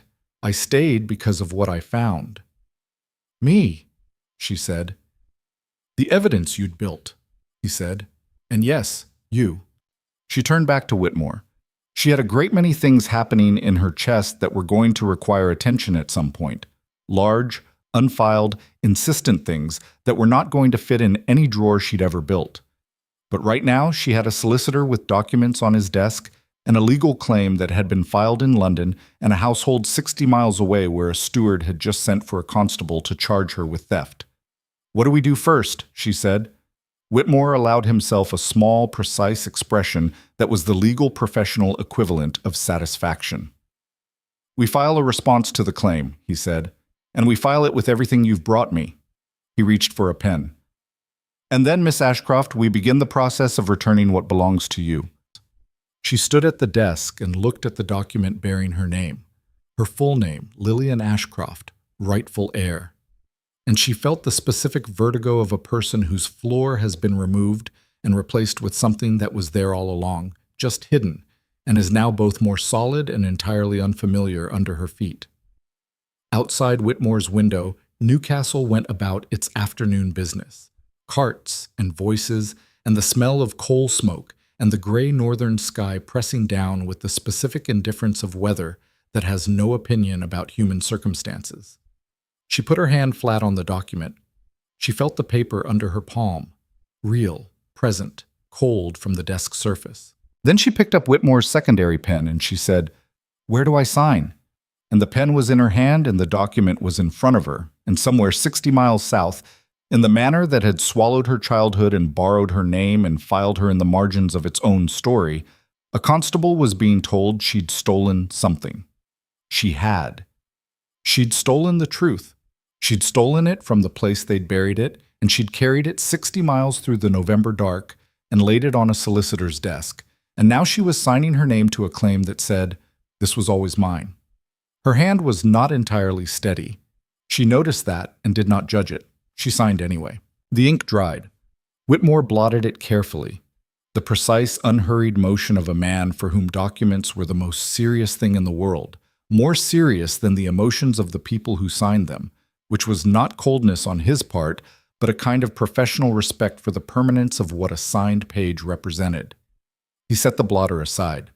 He looked at the signature. He looked at her. "Right," he said. "Now we work." The next 4 hours were the most concentrated of Lillian's life, and she had spent 14 months doing concentrated work in stolen hours by candlelight, so that was a meaningful comparison. Whitmore's chambers became a kind of operations room. Documents spread across 3 tables, Cartwright cross-referencing dates and names against a legal index, while Whitmore himself dictated correspondence to a clerk who wrote with the fast, practiced efficiency of someone accustomed to urgency. Adrian sat at the secondary table and worked through the original documents from the chest with the focused attention of a man who read financial records the way other men read maps, looking for the terrain, the traps, the points of vulnerability. Lillian moved between all of it.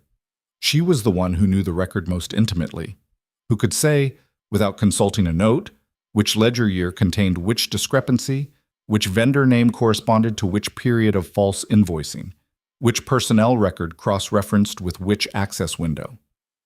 Whitmore asked her questions and she answered them, and she noticed that he stopped double-checking her answers against the documents after the first 40 minutes. He simply wrote down what she told him. That was new, being the primary source rather than the secondary one, being the person whose knowledge was the foundation rather than the footnote. She didn't remark on it. She just kept working. At some point, someone brought food, bread and cold meat, and a pot of tea that went lukewarm before she drank more than half a cup. She ate standing up, reviewing a document in her other hand, and Adrian looked at her from across the table with an expression she didn't have time to examine, and she looked back and they both returned to what they were doing. There was, she thought, something almost peaceful about working alongside someone who didn't require her to manage her own visibility, who didn't need her to make herself smaller or quieter or less present in order for the room to function. She'd worked alone for so long that working with another person felt like using a muscle she'd forgotten she had, slightly unfamiliar, slightly uncomfortable, and clearly more capable of carrying weight than the single alternative. By 8 o'clock, Whitmore had what he needed.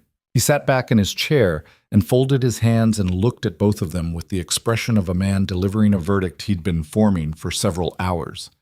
"The entailment is valid," he said. "I've reviewed the 1831 deed and the succession line is unambiguous. The property passes through Eleanor Ashcroft's line, and Lillian is the last surviving heir in that line." He paused. "The debt arrangement entered into in 1845 was made under a title that was, at minimum, clouded. The man who arranged it on the Ashcroft side, Lord Ashcroft as was, may not have known about the entailment, or he may have known and chosen to proceed anyway. Either way, the legal position is the same." "The debt is unenforceable," Adrian said. "Against the property, in its current form, yes. The pledge was made without clean title. That doesn't extinguish the debt itself.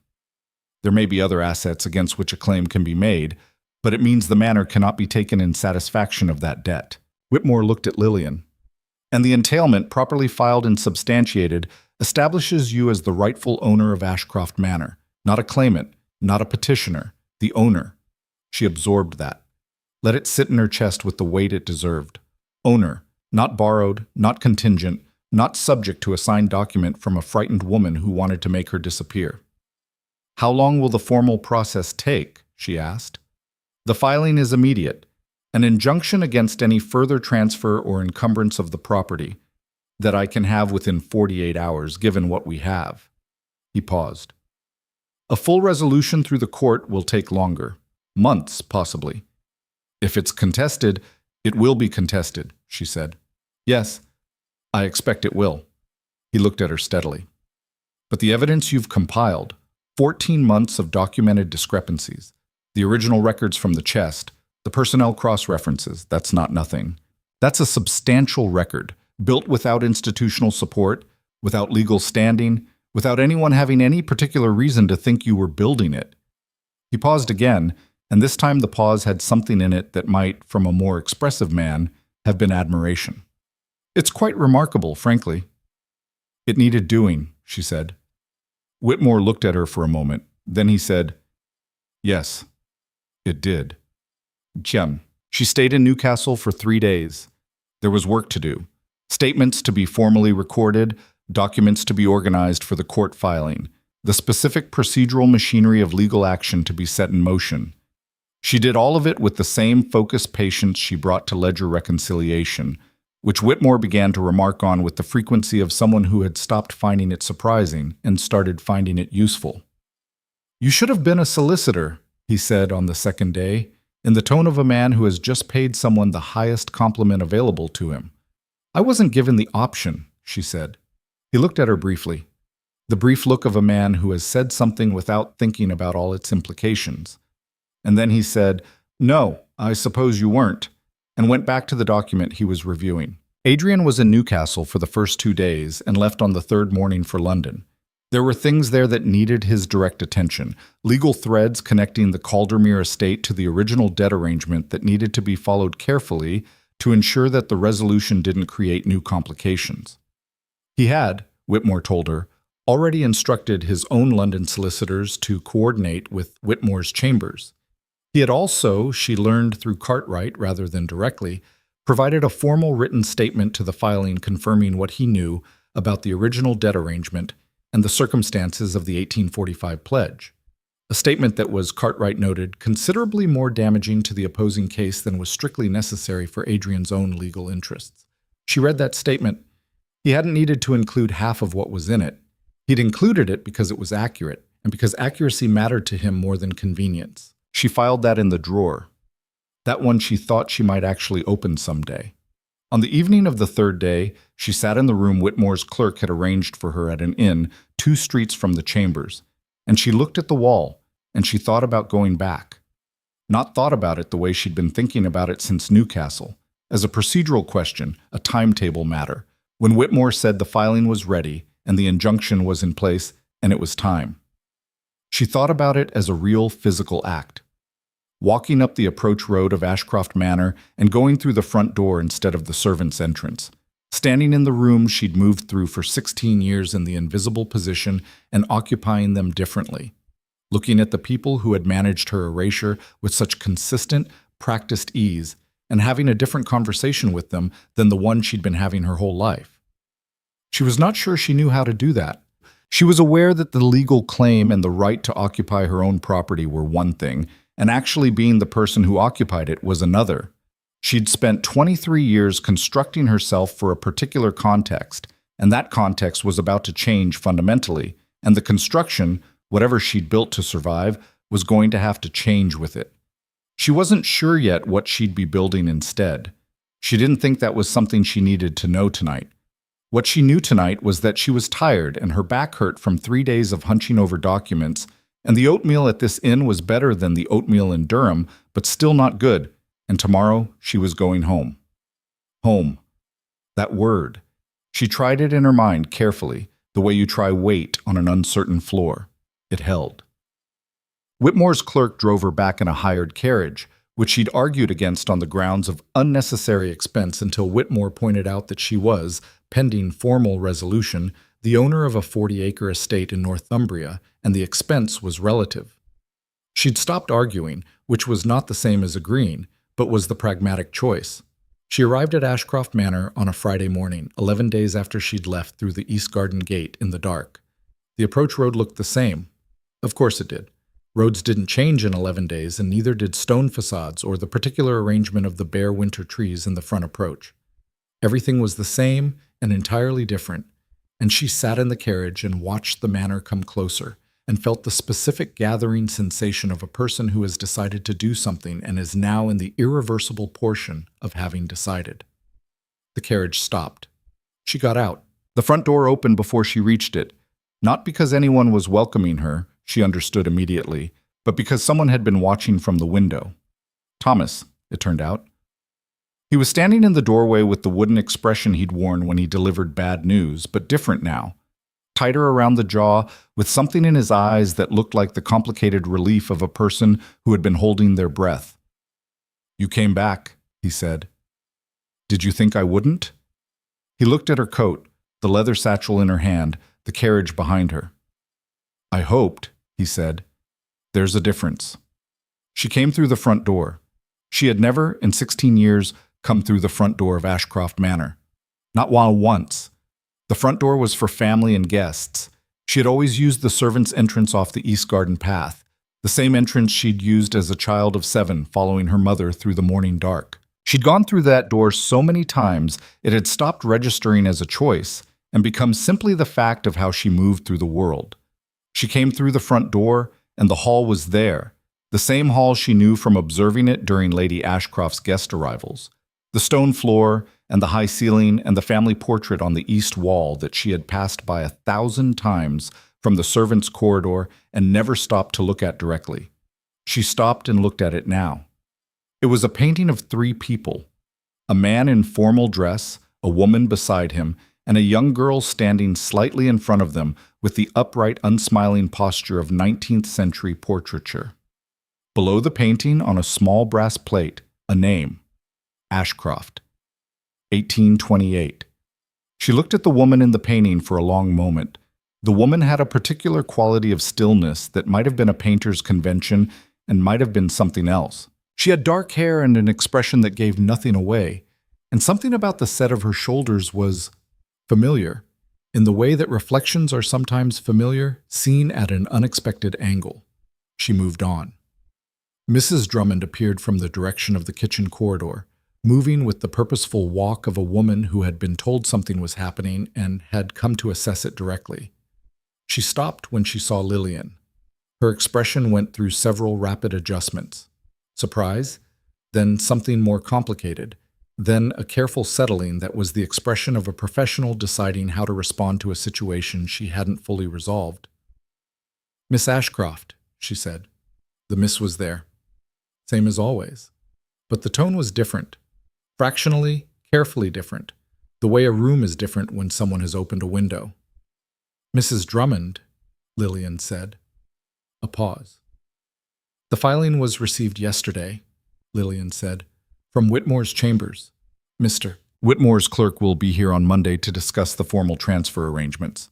She held Mrs. Drummond's gaze steadily, without aggression, without apology. "Until the legal process is complete, I understand the day-to-day management of the estate continues as normal. I'm not here to disrupt the household."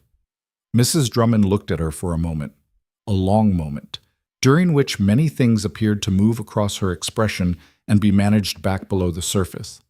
Then she said, "Your room is the same as you left it." "I won't be using that room," Lillian said. "I'll take the East Wing sitting room for the time being, the one with the smoking fireplace. It can be fixed." Another pause.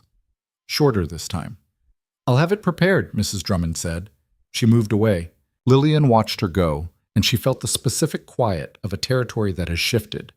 Not dramatically, not with ceremony, just with the plain acknowledgement of changed facts that was more final than any ceremony would have been.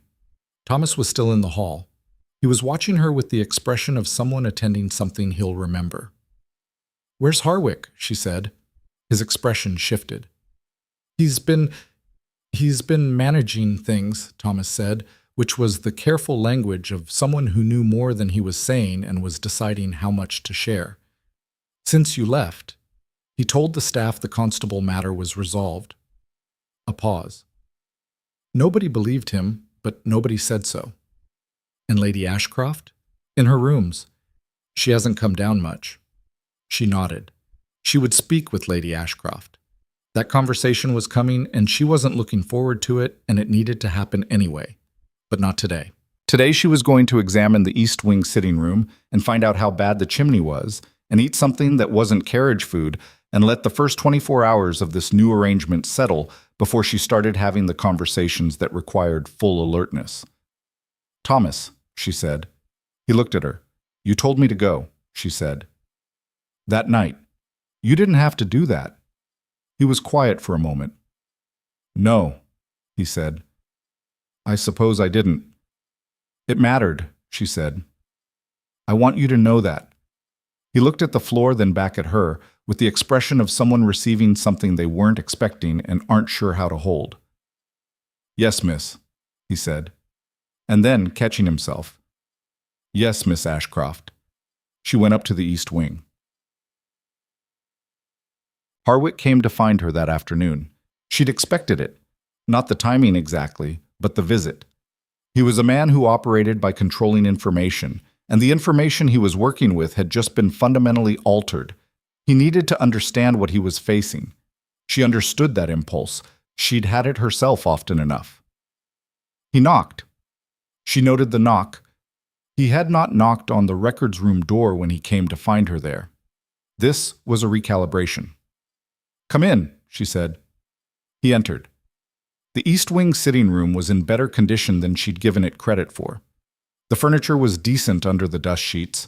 The fireplace was drawing reasonably well after Thomas spent an hour with a chimney brush, and the afternoon light through the south-facing windows was the best light in the manor. She'd put her satchel on the writing desk and her coat over the chair back, and she was standing at the window with the particular stillness that people who've been assessed and found insufficient their whole lives sometimes develop. The stillness of someone who no longer has anything to prove by performing calm because the calm is real. Harwick looked at the room. He looked at her. He went through the same rapid internal adjustment she'd seen on Mrs. Drummond's face, but on him it was less complete. He was managing it less successfully, and the thing underneath the management was something harder and less dignified than uncertainty. It was fear. She recognized it because she'd felt it herself recently enough that the shape of it was fresh. "The filing," he said. "Yes," she said. "Lady Ashcroft says that there are questions about the validity." "There are always questions at this stage," she said. "That's what courts are for." She looked at him steadily. What you should know is that the evidence supporting the filing includes 14 months of documented account discrepancies, vendor irregularities, payroll inflation, the missing record years, the chest. She paused. And a secondary correspondent named in the original debt arrangement whom the Duke's solicitors are currently locating in London. Harwick's face had gone very still. The secondary correspondent, she said carefully, is the part you should be most concerned about. Not because of what it does to my claim. That stands regardless. But because the arrangement that person facilitated in 1844 and 1845 involved the concealment of an existing entailment. That's not a financial irregularity. That's a different category of offense. The silence was absolute. What do you want? He said. His voice had lost its professional precision. It was just a man's voice now. Lower, less constructed. She looked at him for a moment. She thought about what she wanted, which was genuinely complex. She didn't want his suffering, particularly. She wasn't built for revenge in the clean, satisfying way of stories. The wanting of it was muddier and less righteous and more tired than that. What she wanted was simpler and harder. She wanted the thing to be acknowledged. The long, methodical wrong of it. She wanted someone who'd been party to her erasure to look her in the face and understand what they'd done. The truth, she said. On record, a complete accounting of the irregularities, who directed them, when and why, given to Whitmore's chambers in a formal statement. She held his gaze. You weren't the architect, I know that.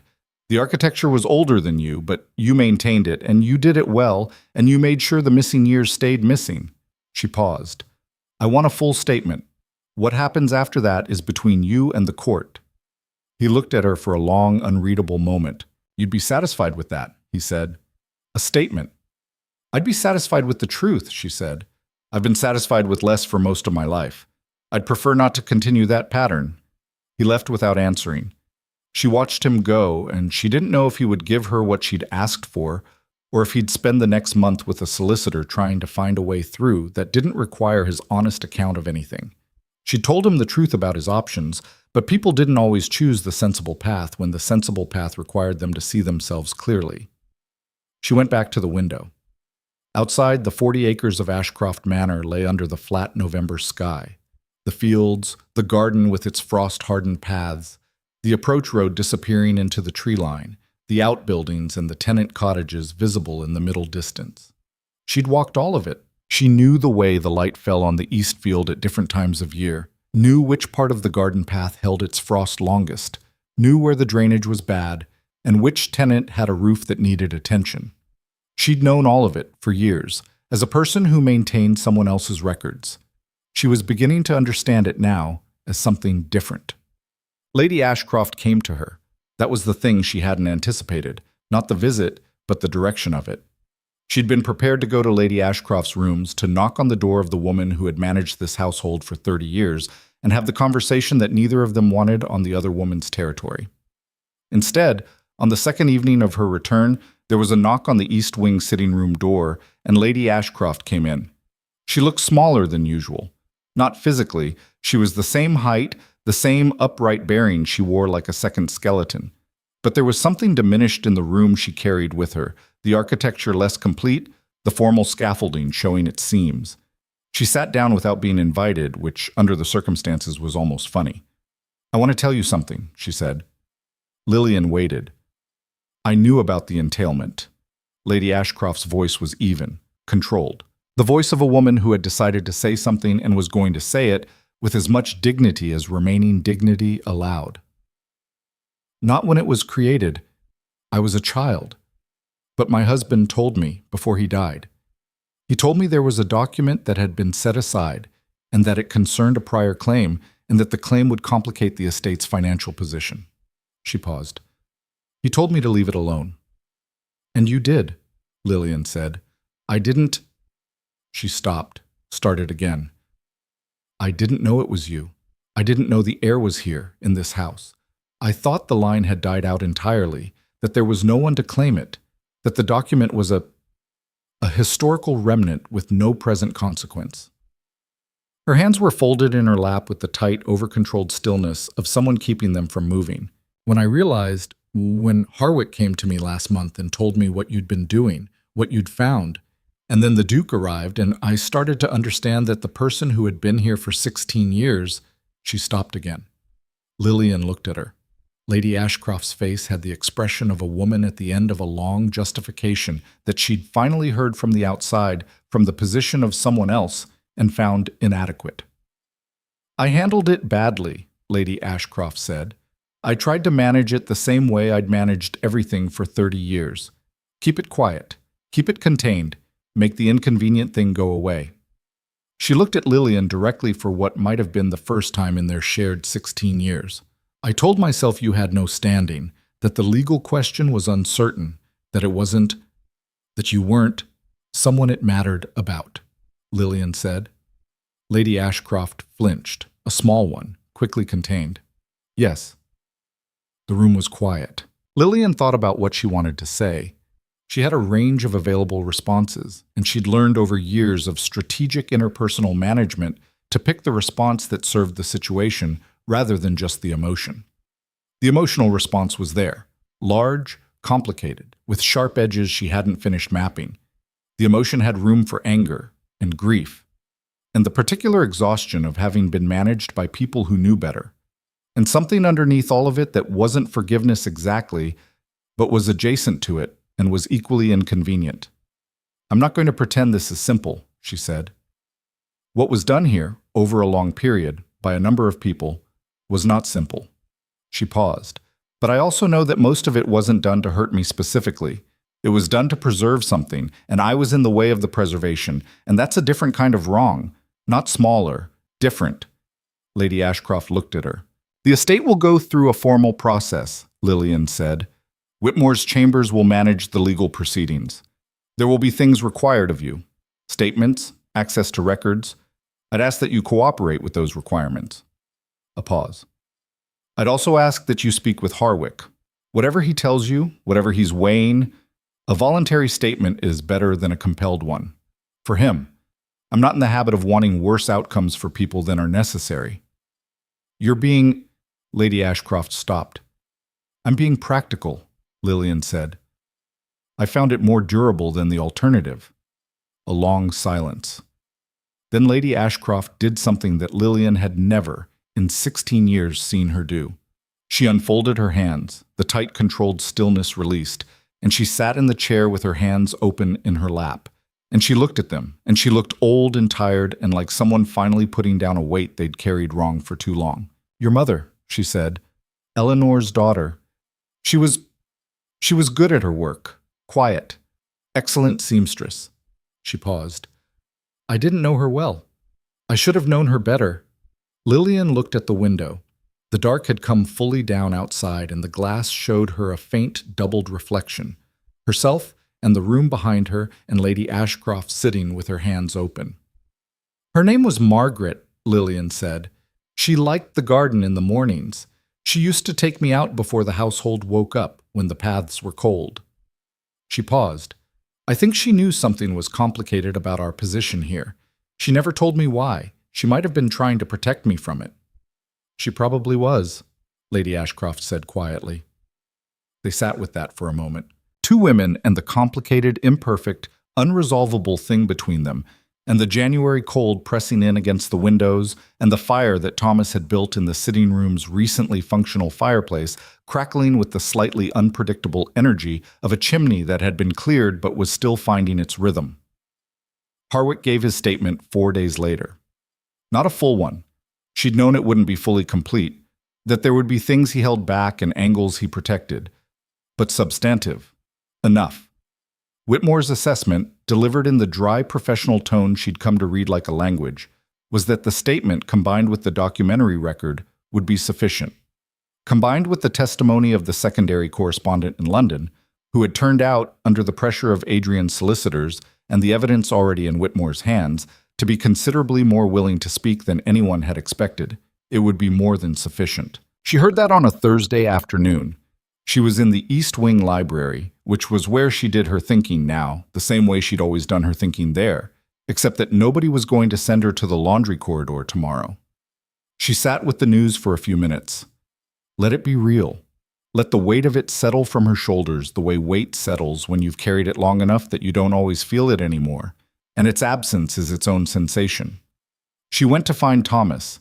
He was in the downstairs corridor carrying a coal scuttle with the efficient resignation of a young man who had not yet figured out that his options in life were wider than the confines of a household in Northumbria. She stopped him. "The East Wing needs a general reorganization," she said. "The library especially. I'd like your help with it, if you're willing." He looked at her with the particular expression she'd come to associate with Thomas encountering a situation that didn't fit his existing categories. "I carry coal," he said, "and serve at table. I'm not—" "I know what you're assigned to," she said. "I'm asking if you'd be willing to do something different." She paused. "I'd like the library organized by a system I'll show you. It requires someone who pays attention and doesn't move things arbitrarily." She looked at him. "You pay attention." He blinked. "How do you know that?" "You noticed I was in trouble before anyone else did," she said, "and you did something about it." She held his gaze. "That's not nothing. That's actually quite a lot." Thomas looked at the coal scuttle in his hands. Then he looked at her with the expression of someone trying to recalibrate and not quite getting there yet, and she recognized that, and she let him take his time. "All right," he said finally. "Yes, I'm willing." She nodded. She turned back toward the library, and she heard him set the coal scuttle down behind her, and she heard his footsteps following. One step, then another. She walked through the manor she'd been invisible in for 16 years, and the floors were the same floors, and the walls were the same walls, and the cold light through the north-facing windows was the same cold November light, and none of it was the same at all. The legal process would take months. There would be contested filings and opposing counsel, and days in front of a magistrate where her origins and her access and her motives would be examined with the specific unfriendly precision of a system designed by people who had never had to be invisible in their own lives. She knew that. She was prepared for it in the way she was prepared for things. Not with confidence that it would be easy, but with the plain, durable knowledge that she had done harder things and had the notes to prove it. She was, she thought, going to need more candles. She was going to need more time. She was going to need, probably, a great deal of patience and the willingness to be imperfect at this new thing she was building, this unfamiliar structure of a life that belonged to her, fully and legally and in every way that mattered, for the first time. She was going to need all of those things. She had, in the inventory of what she was working with, a reasonable supply of most of them. She pushed open the library door. Thomas came in behind her. And for the first time in 23 years, Lillian Ashcroft stood in the center of a room in her own home and simply took up space in it. No margins, no practiced reduction, no careful management of how much of herself was visible. All of her, present, real. The work was not done. It was, in many respects, barely started. But the room held her, and so did the day. The months did what months do. They passed with the grinding, unromantic persistence of institutional process, and Lillian let them. She had learned, in her 23 years of operating in the margins of other people's narratives, that the most useful thing you could do while waiting for large, slow machinery to move was to work on the smaller things it hadn't reached yet. So she worked. She reorganized the library with Thomas's help and found it took 3 weeks and produced 11 boxes of misfiled documents, 2 of which contained information relevant to the legal proceedings and were forwarded to Whitmore immediately. She walked the tenant cottages in the East Field and found that the roof she'd noticed needing attention needed considerably more than attention. It needed replacing, and the family living under it had been making do with buckets and repositioned furniture for 2 winters without saying anything to anyone because nobody had come to ask. She asked. She made notes. She added the roof to the list. The list grew. 40 acres of accumulated deferred maintenance, financial mismanagement, and the specific kind of decay that sets in when people stop believing anyone is actually watching. She was watching now. She walked the property in the early mornings the same way she'd always walked it. Same boots, same cold, same frost-hardened paths, but she was walking it differently. Not through it. Across it, attentively, the way you cross terrain that belongs to you and that you're responsible for. That responsibility was new. She found it heavy and clarifying in equal measure. Whitmore's letters arrived every 2 weeks, formal, precise, delivering updates on the proceedings in the measured language of a man who understood that false optimism was a disservice to his clients. The opposing counsel had filed 3 challenges to the entailment's validity. The first 2 had been dismissed within a month. The third was more substantive, arguing procedural grounds regarding the original 1831 deed's execution, and it took Whitmore's chambers 6 weeks to address it comprehensively. Harwick's statement, incomplete as it was, had done its work. The secondary correspondent in London, a man named Fessler, who had been a business associate of the late Lord Ashcroft and had facilitated the debt arrangement while knowing about the entailment, had, as Cartwright put it in his characteristically understated way, cooperated fully once the documentary evidence was presented to him. He'd been represented by a solicitor who had apparently made the calculation quickly that cooperation was the better available option. His full testimony named dates, names, specific decisions. It was, Whitmore wrote to Lillian in one of his periodic updates, damning in its precision. She read that letter in the East Wing Library on a February morning with the fire going and Thomas cataloging the last section of the reorganized shelves, and she felt a cold, clean satisfaction that she didn't perform for anyone, just let sit in her chest quietly and do its work. Adrian wrote to her from London. Letters that were practical and information-dense and did not indulge in sentiment, which was consistent with how he spoke, and which she found, and had spent some time examining the finding, more personally meaningful than sentiment would have been. He wrote about the London proceedings, about the Caldermere estate's formal position regarding the debt claim, about the timeline Whitmore was anticipating for the final hearing. He wrote once about the secondary correspondent in a way that told her, between the precisely chosen words, that the man's cooperation had cost Adrian something personal to extract, that the connection she'd seen in his face that day in the library, the controlled flash of something old and not temporary, had been real and had required real management. She wrote back. She wrote about the roof and the tenant family and the misfiled documents. She wrote about Thomas, who had turned out to have a specific and unexpected talent for systematic organization and was currently constructing a cross-reference index for the library that was, objectively, more sophisticated than anything the estate had previously possessed.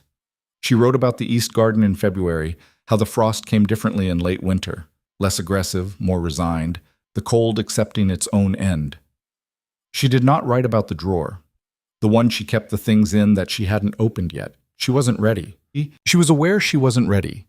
She'd decided, in the practical way she decided most things about herself, that she would know when she was ready because she would stop feeling afraid of it, and she would wait for that. She was still waiting. The final hearing was scheduled for the 12th of March. She arrived in Newcastle the evening before. Whitmore met her at his chambers. Not because there was more to prepare, there wasn't. They had prepared everything there was to prepare. But because he was the kind of man who understood that the night before a hearing was not primarily a logistical problem.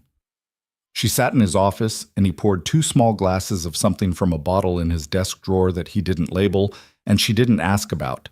And they went over, one more time, what the morning would look like. Opposing counsel will challenge your testimony on access grounds, he said. They've flagged your lack of formal employment contract as potentially compromising the legitimacy of your records access. I'll address it procedurally, but you should expect the question. I know, she said. They may also question the 14-month timeline, why you didn't bring what you found to the household management directly. They'll try to frame it as clandestine. It was clandestine, she said, because going to the household management directly would have resulted in my expulsion before I had enough to bring to anyone with actual standing. He looked at her. Say exactly that, he said. Those exact words. She almost smiled. I'll try. The entailment itself is not in dispute at this stage, he said. The challenges have been addressed. What remains is the question of remedy. Specifically, whether the concealment constitutes deliberate fraud against a protected interest, which affects the scope of the court's order. He paused. The fraud finding is important, not for the ownership itself, which is established, but for the full restoration of the estate's proper financial position and for the accountability element. I want the accountability, she said. I want it clearly stated in the record. I know you do. He looked at her carefully. The professional assessment she'd come to understand as his version of checking whether someone was all right. How are you? She considered the question honestly, which was the only way she ever considered questions she was asked by people she respected. Tired, she said. Nervous in the background in a way I'm managing but not eliminating. She paused. Ready. That's the right combination, he said. He picked up his glass. Get some sleep. Tomorrow is long, but it has an end. She went to the inn. She ate dinner that was neither good nor particularly bad, which seemed appropriate for the eve of a proceeding she'd been building toward for over a year. She lay in the bed for a while without sleeping, and she thought about her mother, Margaret, who had walked her through the cold morning garden before the household woke, who had known something was complicated and protected her daughter from it in the only way available, by keeping her close and keeping her quiet and keeping her alive in a house that might otherwise have found reasons to reject them both. She thought about what her mother had known and not known, and what she'd have made of all of this. The 12 months of ledger work, the chest in the storage room, the carriage through the November dark, the solicitor's desk. She thought her mother would have been frightened by it and proud of it in equal measure, which was probably the appropriate response. She was frightened and proud in equal measure too, if she was being honest with herself, which she tried to be. She slept eventually. 4 hours, solid and dreamless, which was enough. Adrian arrived at Whitmore's chambers at 7 in the morning. She was already there. He came in and stopped when he saw her at the table. A brief stop, the half-second register of someone finding a thing where they expected to find it, but still experiencing the finding as slightly remarkable. He looked at her in the gray morning light, and she looked at him, and neither of them said anything for a moment. You look tired, he said. You look like you've been in a carriage since yesterday, she said. Since yesterday afternoon, he confirmed. He sat down across from her. He had the specific compressed energy of a man who had been managing something at high intensity for several months and was now very close to the resolution of it, and was not entirely sure what he was going to do with the energy once it had no more managing to do. She recognized that because she felt something similar. Fessler confirmed everything, he said. His final deposition came in last week. Whitmore has it. I know. He wrote to me. The estate's formal position is filed. My solicitors will be there this morning. Whatever the court orders regarding the debt claim, the Caldermere position is that it stands corrected, that the original arrangement was improperly executed, and that no claim on the property is maintained. He paused. Whatever happens today, the manor is yours. That part is settled. Thank you, she said. He looked at her. I haven't done anything exceptional. You filed a statement that cost you something personal, she said. You sent Cartwright when the original plan fell apart. You told me where to go if I needed to leave. She held his gaze. Those are specific things that mattered at specific moments, and I'm not going to not acknowledge them because the acknowledgement is awkward. He was quiet for a moment. You're not actually good at letting things go without accounting for them. No, she said. I'm a ledger person. I notice what's on both sides. Something moved across his face, complicated, human, with the texture of a thing he'd been considering for a while and was deciding about now. He started to say something, stopped. She waited. After today, he said finally, when this is done and you've had time to settle, I'd like to have a conversation that isn't about legal proceedings. What kind of conversation? She said. An honest one, he said, about what's been building in the East Wing Library for 4 months, between two people who are both sufficiently incapable of stating the obvious that they've been conducting it entirely through estate documents and letters about chimney repairs. She looked at him. She felt the drawer, the one she'd been keeping things in, carefully, waiting until she wasn't afraid, shift on its hinge. The chimney works now, she said. He looked at her for a moment. Then he said, I know, you wrote about it. I did. Twice. But it was a notable repair, she said. And something in the way she said it, or something in the way he heard it, made the corner of his mouth move in that way that wasn't quite a smile and was the most honest expression she'd seen on him in 4 months of careful acquaintance. After today, he said. After today, she agreed. Whitmore came in at 7:30 with Cartwright behind him, and the morning's proceedings took over, which was probably for the best because she had a hearing to get through and the drawer was going to have to stay mostly closed for a few more hours. She was good at a few more hours. The hearing room was smaller than she'd expected, which was her fault for having constructed it in her imagination at a larger scale. It was a sensible, working room, wood-paneled, the kind of room that had heard a great deal of human difficulty over the years, and had the settled, unimpressible quality of spaces with long histories. The presiding magistrate was a man in his 60s with the expression of someone who had seen every variety of property dispute available in the north of England and was prepared to see another.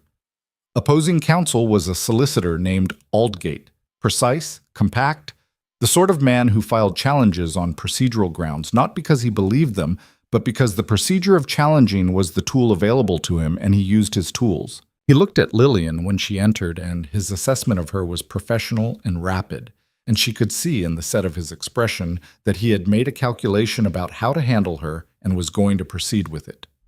She sat beside Whitmore. She put her hands on the table. She was wearing the best dress she owned, which was not, by the standards of the room, particularly impressive, and she'd decided not to care about that. What she was wearing was clean and pressed and appropriate, and it was hers, and that was the standard she'd set. The proceedings began. Whitmore was methodical and clear. He had the practiced efficiency of a man who understood that courts responded to precision rather than eloquence, and he laid out the case in the exact order that was most difficult to contest: the entailment, the succession line, the documentary evidence of concealment, Harwick's statement, Fessler's deposition. The 14 months of ledger records entered as exhibits, each one corresponding to a specific discrepancy, each discrepancy cross-referenced with the original documents from the chest. Aldgate challenged where he could. He was good at his job. The procedural challenges were targeted and required responses, and twice there were exchanges between the two solicitors that required the magistrate's intervention and took 20 minutes each to resolve. She sat through all of it with the steady patience of someone who understood that this was the process, and the process was the point, and impatience with it was both understandable and useless. Then Aldgate called her to give testimony. She walked to the witness position and stood and looked at him and thought, 14 months. I have been doing this for 14 months. He has been preparing for this for 6. Miss Ashcroft, he said, you have described in your submitted statement an extensive period of what you've characterized as independent investigation into the estate's financial records. Is that accurate? Yes, she said. During this period, you were employed in what capacity at Ashcroft Manor? I maintained the household accounts. Under a formal employment contract? No. Under any written agreement specifying the scope of your role? No. So your access to the estate records was... He paused, letting the pause do work. Informal. My access was provided by the household management, she said. The steward, Mr. Harwick, gave me the ledgers. He gave them to me because they needed reconciling and I was available. No one questioned my access to the records because no one was paying sufficient attention to notice I had it. She paused. That's the same inattention that allowed the irregularities I documented to persist for 7 years. I'd suggest it works in both directions. A brief silence. Aldgate shifted. A small shift. A recalibration. You had no formal standing to compile this documentation, he said. I had no formal standing to do most of what I did in that household, she said. I also had no formal standing to be there at all. No contract, no family claim, no legal basis for my presence. I was tolerated because I was useful. She met his eyes steadily. I was useful because I paid attention. And what I paid attention to for 14 months is now in front of this court as evidence. The question of whether I had formal standing to notice what I noticed seems, with respect, secondary to whether what I noticed is accurate. She paused. It is accurate. Aldgate looked at her for a moment. He looked at his papers. He asked 3 more questions, narrow, procedural, attempting to find edges to push against. And she answered them with the same even precision, and each answer closed the edge he'd tried to find. And by the 4th question, she could see in his expression that he was managing the situation rather than winning it. He sat down. Whitmore did not redirect. He'd told her beforehand he wouldn't need to, that her testimony should stand as delivered, and she should resist the urge to elaborate. She had resisted. The magistrate reviewed his notes. He asked Whitmore 2 clarifying questions about the timeline of the entailment documentation. He asked Aldgate whether there were further challenges to the documentary evidences filed. Aldgate said there were not, with the specific careful neutrality of a man choosing his battles. The magistrate retired to consider. She went back to the table and sat down, and Whitmore put a glass of water in front of her, and she drank it because her mouth was dry, and she didn't perform nonchalance when nonchalance was not what she felt. Adrian was in the gallery. She could see him at the edge of her peripheral vision, still, hands folded, watching with the expression she'd learned to read as full attention, wearing the costume of calm. They waited 34 minutes. The magistrate returned. Having reviewed the submitted evidence and testimony, he said, in the measured, unhurried tone of a man pronouncing things he wanted precisely understood, this court finds that the entailment of 1831, establishing the succession of Ashcroft Manor through the female line of Eleanor Ashcroft, is valid and properly executed. The succession line is established and unbroken, terminating in the person of Miss Lillian Ashcroft, presently before this court. He paused. The court further finds that the concealment of this entailment, documented in the submitted evidence and corroborated by formal depositions, constitutes deliberate fraud against a protected interest. The mortgage arrangement of 1845, entered into against a title that was knowingly clouded, is ruled unenforceable against the property. He looked over the room. Ashcroft Manor and its associated 40 acres are hereby vested in Miss Lillian Ashcroft, with full legal title, effective immediately. The court orders a full accounting of estate finances for the period covered by the documented irregularities. The matter of individual accountability for the fraud is referred to the appropriate authority. He set down his papers. He looked at her.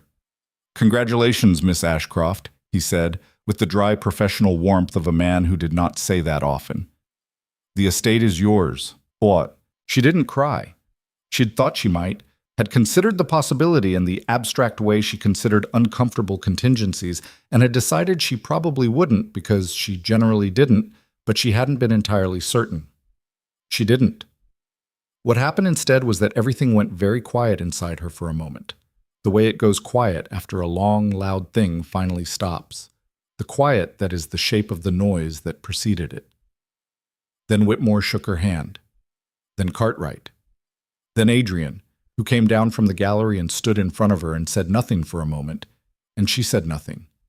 And it was the particular silence of 2 people who have been through something together that required more of both of them than either had expected. "Well," she said finally. "Well," he said. "Now you want to have that conversation." "Eventually," he said, "when you're ready." She thought about the drawer, about the things she had been keeping in it, carefully and with discipline, for 4 months. She thought about the East Wing library and the morning light through the south-facing windows and what it would feel like to open the drawer in a room she owned instead of borrowed. "Not yet," she said, "but not long." He nodded. He wasn't a man who pushed, which she'd identified as a specific quality rather than a passive one.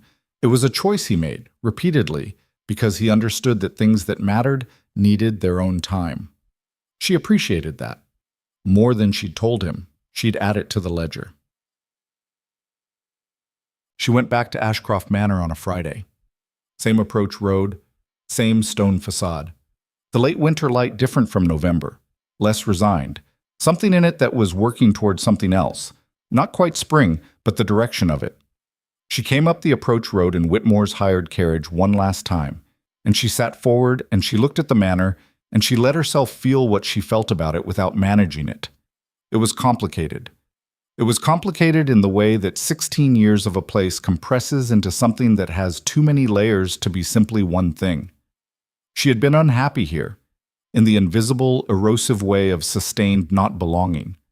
She had also made herself here, built the patient, precise, capable person she was in the specific pressure of this place's disregard, the way certain materials become harder under the right kind of compression.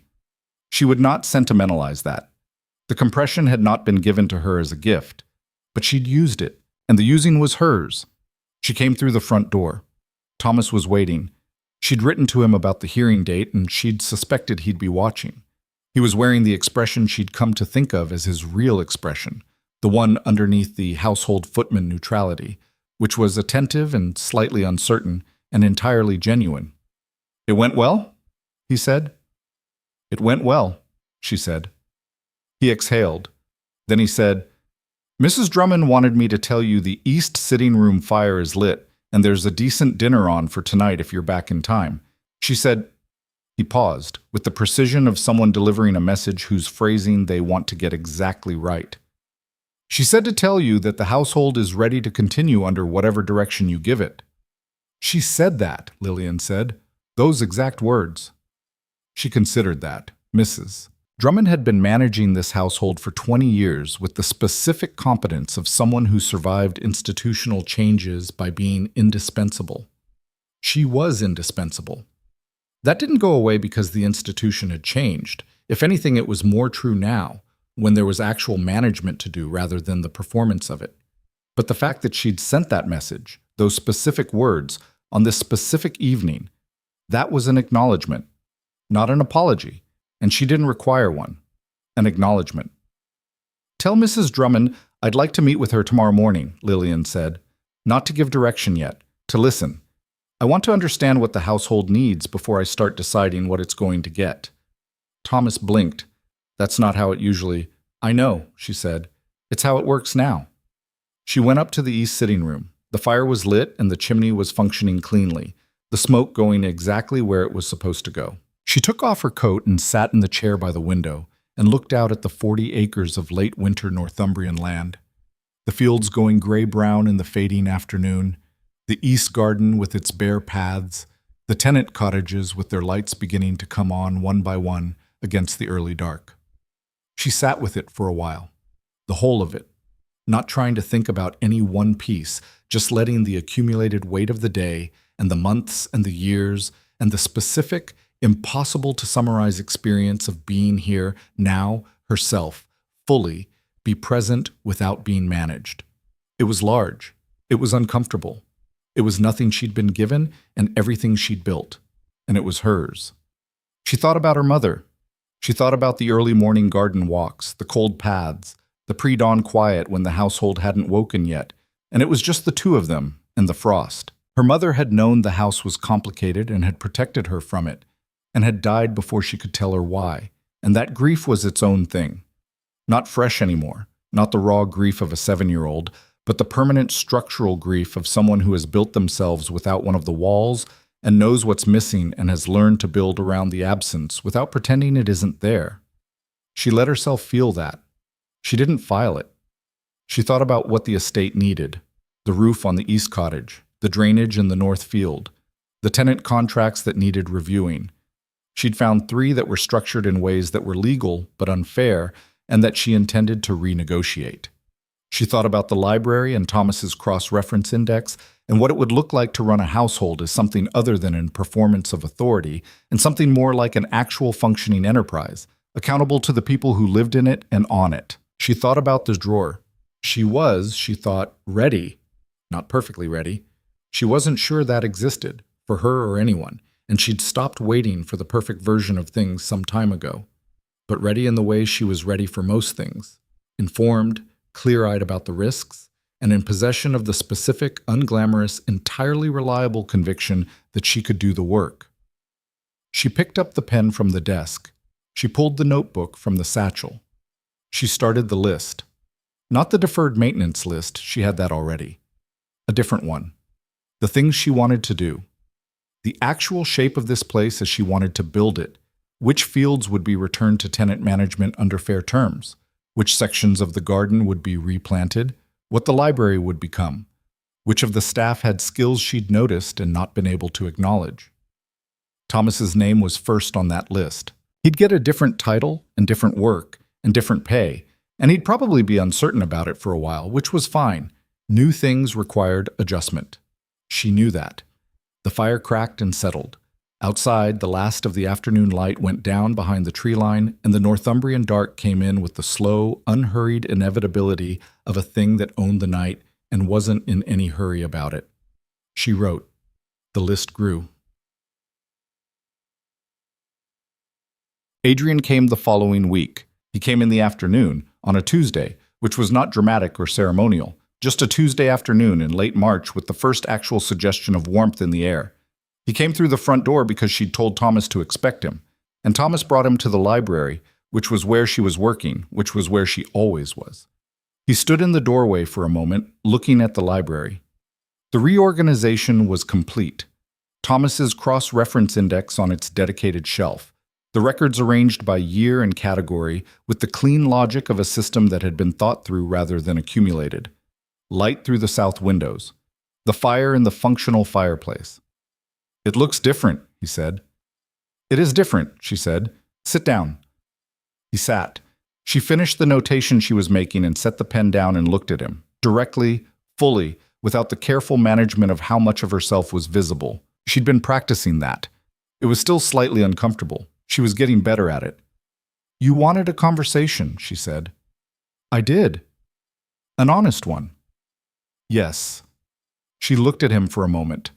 At the face she'd learned over 4 months of careful, documented, deliberately practical acquaintance, the hardness of it and the exhaustion behind it, and the specific quality of attention he gave, things he actually cared about, which was not a long list but was not a short one either. At the man who had looked at her in this library and actually seen her, which had been, at the time, the most disorienting thing that had happened to her in years. I have a few things in a drawer, she said, that I've been keeping there since October. He looked at her. I kept them there because I didn't have a safe place to open them, she said. And then I was managing the proceedings, and I needed to stay clear, and I was also, if I'm being accurate, afraid. Of what? He said. The question was quiet and not rhetorical. Of opening them and finding that I'd built a story out of the attention, she said. That what I'd taken for something specific was just what it looks like when someone treats you as a person rather than a fixture. She paused. I've had limited comparative data. He was quiet for a moment. Then he said, I went to Ashcroft Manor because of a debt.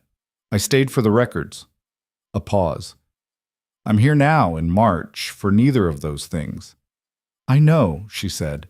The estate is yours. The proceedings are closed. I have no professional or financial reason to be in this library. I know, she said again. So the question of what I'm here for is straightforward, he said, and I'd rather ask it than let it sit unasked in the interest of not being the kind of person who states obvious things. What are you here for then? She said. He looked at her with the reading a ledger expression she'd known since October, the one she'd catalogued and cross-referenced and kept in the drawer alongside everything else. You, he said. Just that. I'm here for you, not for what you've built or what you've proven or the specific remarkable nature of the past 4 months. Just for the person who sat across this table in October and answered my question with a question and made me realize I'd been expecting to be unchallenged for so long, I'd stopped noticing how much I missed it. The room was very quiet. She opened the drawer. Mentally, internally, with the specific and irrevocable feeling of something that has been kept sealed for a long time, finally releasing. Not explosively, just steadily, with the clean exhale of something that had been waiting longer than was strictly comfortable to be acknowledged. I'm not easy to know, she said. I've been invisible so long I don't always know how to take up space in a room that isn't entirely about work. I'm better with ledgers than with most social conventions. I file things. She paused. I'm aware those are not recommendations. I'm aware of all of those things, he said. I've been watching you for 4 months. And?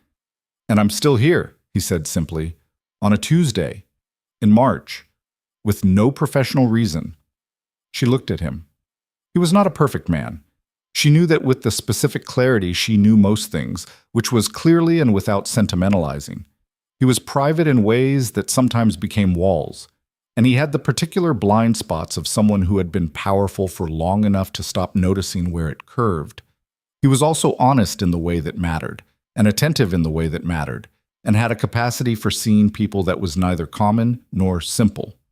She had spent 23 years being unseen. She did not take being seen lightly. I'm not going to rush this, she said. I know, he said. I have an estate to learn to run and a list that's 3 pages long, and Thomas needs a new position description by the end of the month. I know that too, he said. But I'd like you to come back, she said. Not for the proceedings, not professionally. She met his eyes. I'd like you to come back because I want you to. Something in him settled, visibly, in the specific way she'd learned to read him, where the controlled surface of him and what was actually happening underneath it aligned briefly and let the real thing through. All right, he said. 2 words. Quiet. The acknowledgement of 2 people who understood each other's position and had decided to occupy it together, which was, she thought, the same thing it had been in the storage room with the locked chest and the November cold, and entirely different at the same time. She picked up her pen. She returned to her list. He looked at the bookshelves with the particular genuine attention he gave things that interested him, which she had catalogued and recognized and was now, for the first time, simply letting be. The fire burned. The south windows held the late March light with something that was almost warmth in it. Outside, the 40 acres were beginning, in the slow, unremarkable way of northern springs, to turn. She was not the same person who had stood at the east corridor window on the morning of her forgotten birthday and watched a black carriage come up the approach road. She was recognizably continuous with that person. Same sharp mind, same unbreakable stubbornness, same inability to let a discrepancy go unexamined, same fundamental and occasionally inconvenient insistence on accuracy.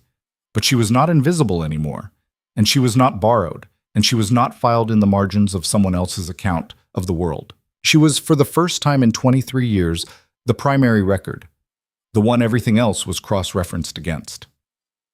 She wrote down the next item on the list. She could hear Thomas somewhere in the east corridor, whistling slightly off-key as he worked, which was something he only did when he thought nobody was listening. She let him think that. She'd tell him later that she didn't mind, but she'd give him the privacy of it for now. The list grew. The estate waited, patient and imperfect and entirely hers, to be learned. She was ready to learn it,